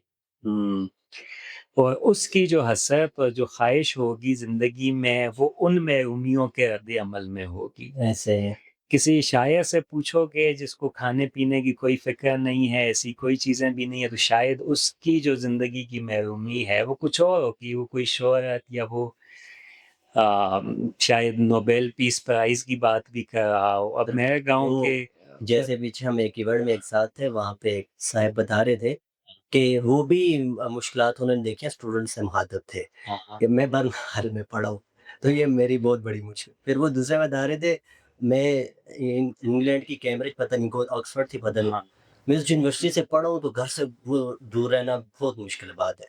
हुँ, तो ये अब आप किस बात से मुझे समझ आई, हाँ, हाँ, उसकी क्या महरूमी थी? बिल्कुल। तो आपकी महरूमी डिटरमाइन कर रही है आपकी खुशी के तसव्वुर को, हुँ, क्योंकि उसी महरूमी के गैप को फ़िल करने को आप खुशी का नाम देते हैं। ऐसे मुसर्रत या खुशी अपने आप में कोई अलग चीज़ नहीं है। अच्छा, जो आपके पास नहीं है उसके असूल का नाम खुशी है, और जब वो आपके पास आ जाता है तो उसके बाद उसकी खुशी भी कुछ वक़्त के बाद वो ख़त्म फिर हो एक जाती शायर है। ने गाया कि जो काश है वही ख़ास है। एग्ज़ैक्टली। और जो ख़ास है तो वो फिर काश ही है। ऐसा ही। तो सर अभी कुछ ऐसी चीज़ें हैं फिक्स इंशाल्लाह आगे भी जो हमारे गेस्ट आएँगे करते रहेंगे। चूँकि हमारी बहुत सारी चीज़ें हो सकता है बहुत सीरियस हों और वो सोसाइटी को लेकर, मसाइल को लेकर, साइकोलॉजी को लेकर, हर चीज़ को लेकर चल होंगी। तो ज़ाहिर है ये कोई टिकटॉक वीडियो तो है नहीं है कि एकदम से कुछ हो जाए। तो हम आखिर में एक लाइट सा मूड बनाने के लिए कुछ मीम्स वगैरह देखेंगे। हुँ, तो उनका कोई ख़ास मकसद है नहीं है। तो बस देखते हैं कोई कनेक्ट कर पाता है, नहीं कर पाता। मैं उसका बीइंग अ जेन ज़ी कैसे मीनिंग लेता हूँ और आप उसका मीनिंग कैसे लेते हैं, तो वो हम सही। कुछ देखेंगे। आपके पास ईयरफ़ोन होगा लगा लें। वैसे ज़रा मीम्स देखते हैं? नहीं, नहीं आप स्क्रॉलिंग करते हैं? बहुत कम। आज देख लेते हैं। आप कौन-सा प्लेटफ़ॉर्म ज़्यादा यूज़ करते हैं सर? मैं यूट्यूब। यूट्यूब, उसका तो एल्गोरिथम ज़ाहिर है बहुत अच्छा है। हाँ, आप लाइक जो चीज़ देखना चाहते हो वही आती है। ऐसे ही। ये जो फ़ेसबुक, टिकटॉक, इंस्टाग्राम है ना, ठीक है। यहाँ पे अनवांटेड इंस्टा में बिल्कुल भी यूज़ नहीं करता, अकाउंट मेरा बना हुआ है, लेकिन मैं कई महीनों बाद उसको देखूँ खोल के तो देख इंस्टा लिया करता फिर बेहतर है लेकिन यहाँ पे अनवांटेड कंटेंट बहुत ज़्यादा आता है। हूँ। तो हुँ, जैसे रात होती है हमारे अंदर ख्वाहिशात तब्दील होती है, इंस्टाग्राम का एल्गोरिथम भी तब्दील हो जाता अच्छा, है। सही। अब पता नहीं ये हमारा कंटेंट कैसा है देखते हैं। हुँ, हुँ,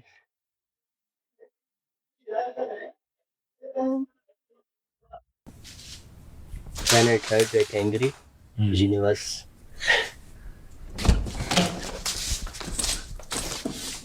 सर ओके। आप जिस तरह के आदमी हैं हुँ, हुँ, फ़लसफ़े से सोचते हैं, हुँ, आर्गुमेंट से बात करते हैं। हुँ। अब लड़ पाते हैं घर में? और अगर लड़ पाएँ ऐसा होता है आपके साथ? हाँ, ये तो सबके साथ होता है। हम जो है ना, अपनी ज़िंदगी में different characters different roles play कर रहे हुँ। होते हैं। तो ज़ाहिर है जब आपके साथ बैठ के डिस्कशन हो रही होगी, जिस फ़लसफ़े पे बात हो रही होगी, तो घर में तो ये नहीं चलता ना। हाँ। घर में घर की अपनी कुछ वहाँ पे आपका रोल चेंज बीइंग हो अ जाता पर्सन है। सर आप लड़ाई कर पाते हैं? नॉट इन दैट सेंस, इस तरह तो नहीं, लेकिन बस ये है कि गुफ्तगू की हद तक, बात की हद तक, उससे ज़्यादा नहीं। हो ही नहीं बात, उस तरह की हाँ, नेचर ही नहीं है। वो नहीं है। लाइक हुँ,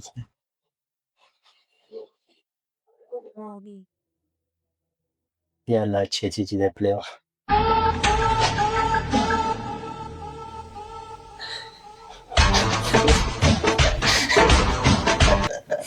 हुँ। इसको कैसे देखते हैं आप सर? या ये जो है ना, दिस किड लिव्स इन मी। हुँ, हुँ। ऐसा नहीं है कि हाँ। मैं जितने संजीदगी से बात कर रहा था, मेरी ज़िंदगी सारी ऐसे ही नहीं है। हुँ, मसलन मैं एक दफ़ा हम ट्रैवल कर रहे थे हुँ, फैमिली के साथ, तो हुँ, हुँ, ये क्या नाम है, खानपुर डैम की तरफ जा हुँ, रहे थे हम।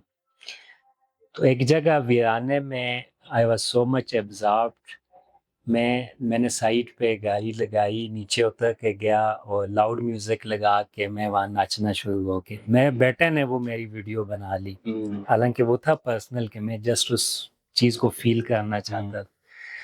तो दैट्स फाइन, ज़िंदगी में ये बचपना और आपके अंदर का बच्चा तो मेरा ख़्याल है ज़िंदा रहना चाहिए। ये बहुत आपने अच्छी तो बात बताई है हाँ, लेकिन इस मीम का सर मतलब ये है कि आपको जब लाइफ़ में लोग गिराने की कोशिश करते हैं ना तो मुख्तलिफ लोग मुख्तलिफ तरह एक्ट ओके। करते हैं। तो कुछ लोग होते हैं कि लगा रहे यार मेरे को कुछ फ़र्क हाँ, नहीं हाँ, पड़ता, वो अपनी मौज-मस्ती में होते हैं। सही। तो आप ख़ैर मैंने तो अपनी याद जो इसके साथ एसोसिएटेड थी अच्छा वो वो आपको बताई, ठीक है। तो वैसे ये तो हाँ, नॉर्मल सी बात है, आप जैसा आदमी वैसे जो नॉर्मली होता है वो हुँ, क्रिटिकल थिंकिंग को तो प्रमोट करता है और फिर वो उसको वेलकम भी करता है। हाँ, तो ऐसे ही। उसके यहाँ तो ये सवाल ही नहीं पैदा होता उससे कुछ बोले और मुँह से आगे से कुछ हाँ, बोले। बिल्कुल। नहीं गलत कहा था आप। नहीं, नहीं, ठीक है, ठीक है।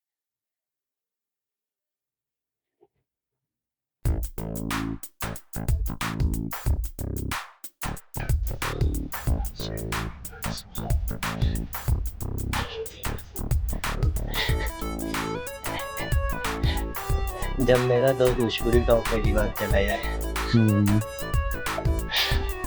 सही।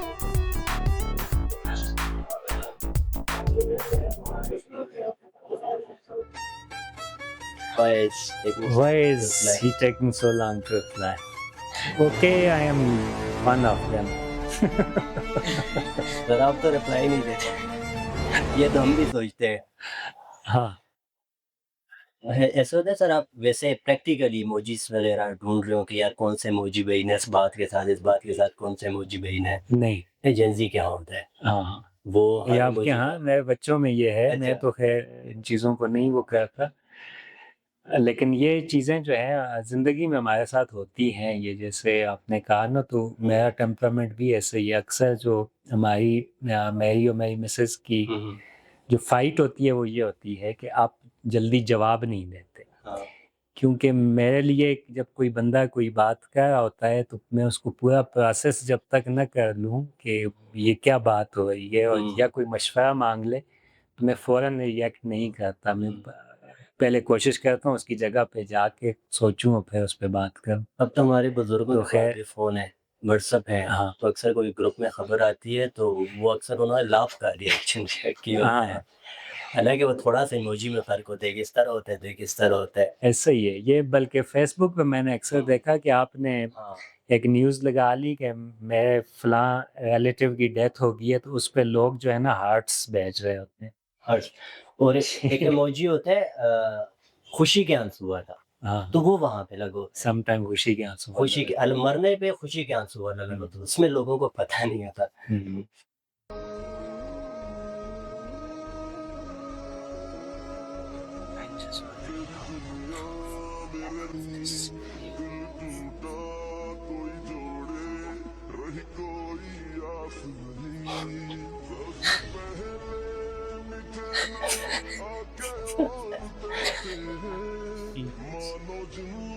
हुँ, हुँ।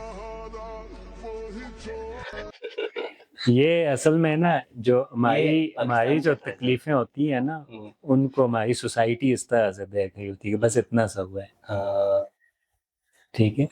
जब वो खुद किसी से गुज़र रहे होते हैं तो वो डिफरेंट होता है, लेकिन आप जब कभी ऐसे ही। ज़िंदगी में तकलीफ़ से गुज़र रहे हो, तो लोग ऐसे ही समझते हैं बस इतना सा है कि इधर से आपकी टाँग निकल सर गई और ये आप भाग गए। वैसे ये अलग से एक टॉपिक है लेकिन बात हाँ, बढ़ गई। हुँ, हमारे यहाँ आप फ़नी वीडियोज़ लिखें यूट्यूब पे या कहीं पे भी, फ़नी वीडियोज़ कौन-सी आती हैं? कोई गिर रहा है, कोई ग किसी को लग ऐसे रही है, किसी की हाँ, बेइज़्ज़ती हो रही है। ये हमारी इज्तिमाई जो नफ्सियात है ना, अज़ियत पसंदी की, हुँ, हुँ। सैडिज़्म, ये उसकी अलामत हुँ, है हुँ। जो ऐसे माशरे है कि जहाँ पे लोगों की अपनी ज़िंदगी में बहुत ज़्यादा मसाइल हों ना, ये हुँ। ऐसे है ना कि रमज़ान के महीने में जिस बंदे ने रोज़ा रखा हो और दूसरा उसके सामने खा रहा हो, तो इसको सबसे ज़्यादा तकलीफ़ होती है उसके खाने की। वो इस वजह से नहीं होती कि वो कोई गुनाह कर रहा है, वो हाँ, इसलिए कि मैंने रखा हुआ है और ये खा रहा है। ये कहा रहे हैं। तो यही इंसानी तकलीफ़ के साथ भी है कि आपकी अपनी ज़िंदगी में जिस माशरे में तकलीफ़ें बहुत ज़्यादा होती हैं, हुँ। वो फिर अज़ियत पसंद हो जाती है वो सोसाइटी, वो दूसरे की तकलीफ़ देख के खुश होती है।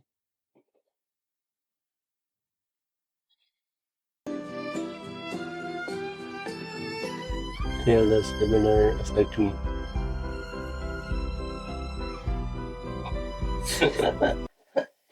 सर आप टाइमली सोते हैं? मैं नहीं, और आपको पता है इसका टाइमली सोने से मुराद क्या है हमारे यहाँ? 12 बजे। नहीं मैं 12 बजे नहीं सोता। मेरा जो टाइमली सोना है वो अगर मैं 3 बजे सो जाऊँ तो वो टाइमली सोना है, हाँ, अदरवाइज़ 4-5 भी बज जाते हैं। तो आप उठते किस वक़्त हैं? मैं जॉब के दिनों में तो मतलब अगर मैं 5 बजे सोया तो 6 बजे उठ जाता फिर हूँ, भी आप 5 1 बजे या घंटा। 3 बजे सोते हैं, ठीक है, हाँ, जॉब के दिनों में। जी हाँ। क्योंकि 6 मेरी भी बजे यही हालत मैं होती है। अर्ली हाँ, और मेरा ये है कि मैं दिन को आके फिर मैं जब वापस आता हूँ तो मैं बिल्कुल मदहोश होता हूँ। ऐसा मैं कोई वाक़या सर, ये टाइम जो है मेरा सोने नींद का की होता वज़ह से ऐसा कोई वाक़या आ रो ज़हन में है।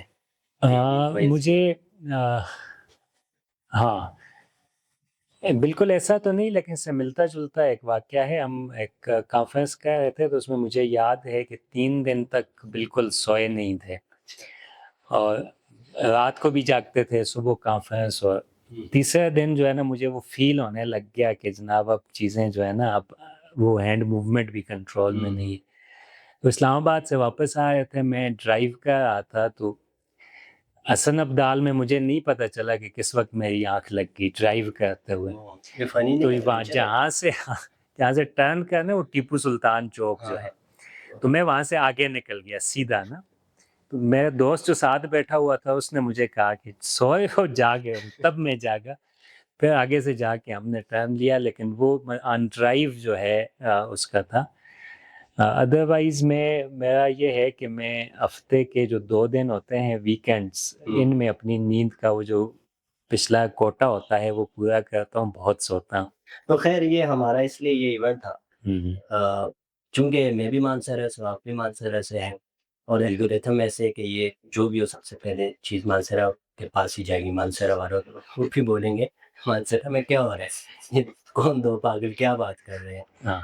तो ख़ैर नहीं भी कहेंगे लोग, तो हुँ, उसमें ये थोड़ा-सा हमने ऐड कर दिया। तो सर ऑलमोस्ट हमारा ऐड हो गया है। आख़िर बस आपसे ये क्वेश्चन है कि कौन-सी ये वही हिसाब हो गया मिसाल दी थी ना कि गमगीन ड्रामा है, तो हाँ। उसमें जो खुशियाँ है वो कमर्शियल ब्रेक की तरह है। तो हुँ, ये जो मीम्स है हमारे कमर्शियल ब्रेक थी, हुँ, बाकी वही हमारी लाइफ़ की अक्कासी हुई है हकीकी मायने हाँ। में। फिर से लाइफ़ की तरफ आगे। हुँ, कोई ऐसी बात सर बहुत सी होंगी लेकिन ऐसी बात कि जिसके बारे में आप चाहते हैं कि बात हो, हुँ, लेकिन नहीं चूज़ कर पाते। मैं भी शायद वो उस तरह की चीज़ें नहीं चूज़ कर पाऊँगा, आप भी नहीं कर पाते। हुँ, लेकिन आप चाहते हैं कि उस पे बात हो और आपने कभी नहीं की और वो बात आप यहाँ पे करना चाहें। हुँ। असल में जिस चीज़ पे मैं चाहता हूँ कि बात हो, तो वो मैं यहाँ करने का रिस्क नहीं ले सकूँगा अगर मैं कहीं और नहीं कर सका। लेकिन मैं ज़ाती तौर पे ये समझता हूँ कि हर चीज़ पे बात होनी चाहिए। हाँ, हर नज़रिए पे बात होनी चाहिए, हर सोच पे बात होनी चाहिए। तो बात तो माशरों में जो है ना, अगर आप एक अच्छा माशरा, अच्छा हेल्दी समाज चाहते हैं, तो जहाँ पे बात होगी, जहाँ गुफ्तगू होगी, वही एक हेल्दी पर जो समाज बात होगा। रोकी गई है, वो ही वो बड़ी है, वो ही फैली एग्ज़ैक्टली है। ऐसा ही है। तो जब आप बातों को रोकना शुरू करते हैं, तो बातें तो ख़त्म नहीं होती, हुँ, लेकिन आप मुनाफ़िक़त को अ, इनकरेज कर रहे होते हैं कि लोग अपने दिल में तो कोई और बात लिए हैं और प्रिटेंड कुछ और करते हों। तो इसलिए मेरा ख़्याल है कि हर चीज़ पे गुफ्तगू होनी चाहिए, हर मौज़ू पे बात होनी चाहिए। हुँ, कम से कम बात करने की आज़ादी तो होनी चाहिए कि आप हर मौज़ू पे बात कर सकें। बाकी बहुत सी ऐसी बातें हैं, पाकिस्तान में तो आप ये सवाल करना जो है ये भी है कि किस मौज़ू पे बात होनी जो नहीं हो सकती और होनी चाहिए। यहाँ तो किसी चीज़ पे बात नहीं हो सकती। हुँ, बहुत कम मौज़ूआत हैं जिन पे हम खुल के बात कर सकते हैं। हम अपनी सियासत पे खुल के बात नहीं कर सकते। हुँ, नहीं तो आप जानते हैं कि ऐसे क्या होता है, फिर आप अपनी मईशत पे खुल के बात नहीं कर सकते। आप समाज पे, समाजी अक़दार पे कुछ दायरे से बाहर निकल के बात नहीं कर सकते। हुँ, तो यहाँ तो मतलब वो हमारे एक दोस्त थे, बहुत इंटरेस्टिंग बात करते थे। वो कहते थे कि एक है इस्लाम का दायरा, ठीक है? एक उसके अंदर हम पाकिस्तानियों ने दायरा लगाया है, छोटा-सा। हुँ, तो इस्लाम के दायरे में तो बहुत सारी बातों की गुंजाइश थी, लेकिन जो हम पाकिस्तानियों ने लगाया है, वो इतना तंग है कि इस दायरे के अंदर एक भी बंदे की गुंजाइश नहीं है। हुँ, क्योंकि हर फ़िरका दूसरे पे फ़तवा लगा रहा होता है कि ये काफ़िर है, तो उसके अंदर हमें कोई ऐसा एक बंदा नहीं है जिस पे सब लोग मुत्तफ़िक हों कि ये मुसलमान है। हुँ, ठीक है? तो हम तो दायरों के अंदर भटकने वाली कौम है ना, तो इस पे अब कोशिश हम करते हैं। ऐसे काम करते हैं सर आप जी, चूँकि शायरी भी करते हैं, जी, जी। अपना कोई कलाम इस पे काम करते हैं। अच्छा, सर याद मुझे भी नहीं रहते। क्या कमाल है कि अपनी चीज़ तो याद नहीं रहती। ये तो अलमिया है कि हमें याद नहीं रहते। वो इकबाल हमें सर बात हुँ, सिखाते थे कि इकबाल महफ़िल में लेट आए तो सबने पूछा क्यों लेट आए हो? हुँ, हुँ, उन्होंने कहा इकबाल हमेशा देर से आता है। हुँ। तो ये हमने सुना है कि जो अज़ीम लोग होते हैं उन्हें भूलने की बीमारी हाँ, कुछ ना कुछ डिमेंशिया होता है, उन्हें भूलने की होती है, लेकिन अब चूँकि मैं आपके उसके लिए रेडी बिल्कुल भी नहीं था, तो मैं बिल्कुल ब्लैंक हूँ इस वक़्त कि आपको मैं क्या सुनाऊँ और आप क्या सुनना सोचिए चाहेंगे? सर कोई नहीं जहाँ पे तो 2 मिनट है अगर वहाँ पे आप 2 मिनट और सुन हाँ, इजाज़त दें तो मैं फिर इसको मोबाइल को देख ज़रूर, लेता हूँ। ज़रूर मोबाइल देखिए। इसमें कुछ अगर मेरा लिखा हुआ मुझे नज़र आ जाए तो। फिर आप किस में सेव करते हैं अपनी लिखाई मोबाइल में? मैं असल में मोबाइल बहुत कम यूज़ करता अच्छा, हूँ, अच्छा। मैं जो लिखता भी हूँ लैपटॉप पे ही होता है अच्छा, वो मेरे लैपटॉप पास में ही वर्ड में? वर्ड में। इसके लिए वैसे सर ये गूगल कीप बेटर है। अच्छा। पहले मेरे नोट्स का भी यही था, तो कुछ किताबों पे थे, जैसे स्कूल कहानी पढ़ते थे तो दूसरी किताबों में लिख दिया। हुँ, हुँ, कुछ आईफ़ोन के नोट्स में थे, तो वो बड़ा डिफ़िकल्ट होता था। तो मैंने मेहनत करके 1 हफ़्ता निकाला, सारे गूगल कीप के नोट्स होते हैं, हुँ, हुँ। वो ये यूनिवर्सल है, तो आप कहीं पे भी आपको एक्सेस मिल जाता है। सही। चलें ये एक नसरी नज़्म है, फिर जी, ये जी। आपको मैं सुना देता हूँ। इरशाद स्टार्ट? इरशाद सर, इरशाद। ओके। ये ज़िंदगी हमारी है, ये सफ़र हमारा है। सो राहों की थकन झेलेंगे हमारे ही बदन। जी। तो ज़िंदगी तुझसे गिला क्या, तुझसे वाबस्ता किसी भी हस्ती से गिला क्या। सो ज़िंदगी आ तेरी पोशाक में सो ज़िंदगी आ तेरी पोशाक पे मैं उम्मीदों के सितारे बुन लूँ। क्या बात तू मेरी है तो मैं ही सारे दर्द तुम्हारे चुन लूँ। है! ज़िंदगी तुझे जीना है मुझे, तेरे पैमाने में फिर ज़हर हो के मैं हँस के पीना है मुझे। ज़िंदगी तू नहीं अजनबी, ज़िंदगी तू ही तो है रोशनी। ज़िंदगी ए ज़िंदगी, ज़िंदगी ए ज़िंदगी। मेरी शिकायत पूरी होगी सर, ज़िंदगी पे रोशनी आ गई। और आपने तो ये ढूँढी नहीं थी, आप तैयार नहीं थे। नहीं, नहीं, लेकिन ये बस आपको मेरे वकूफ़ पे सही चीज़ मिली, हमारा ही हाँ, मैंने ये खोला तो मेरे सामने ये आ गई। अदरवाइज़ मेरी चीज़ें ज़्यादा जो हैं वो लैपटॉप में या मैं चूँकि आप जेन ज़ी और हम पुराने उसके हैं तो मैं लिखना अपनी डायरी में ज़्यादा पसंद करता हूँ, वो लिख लेता हूँ मैं।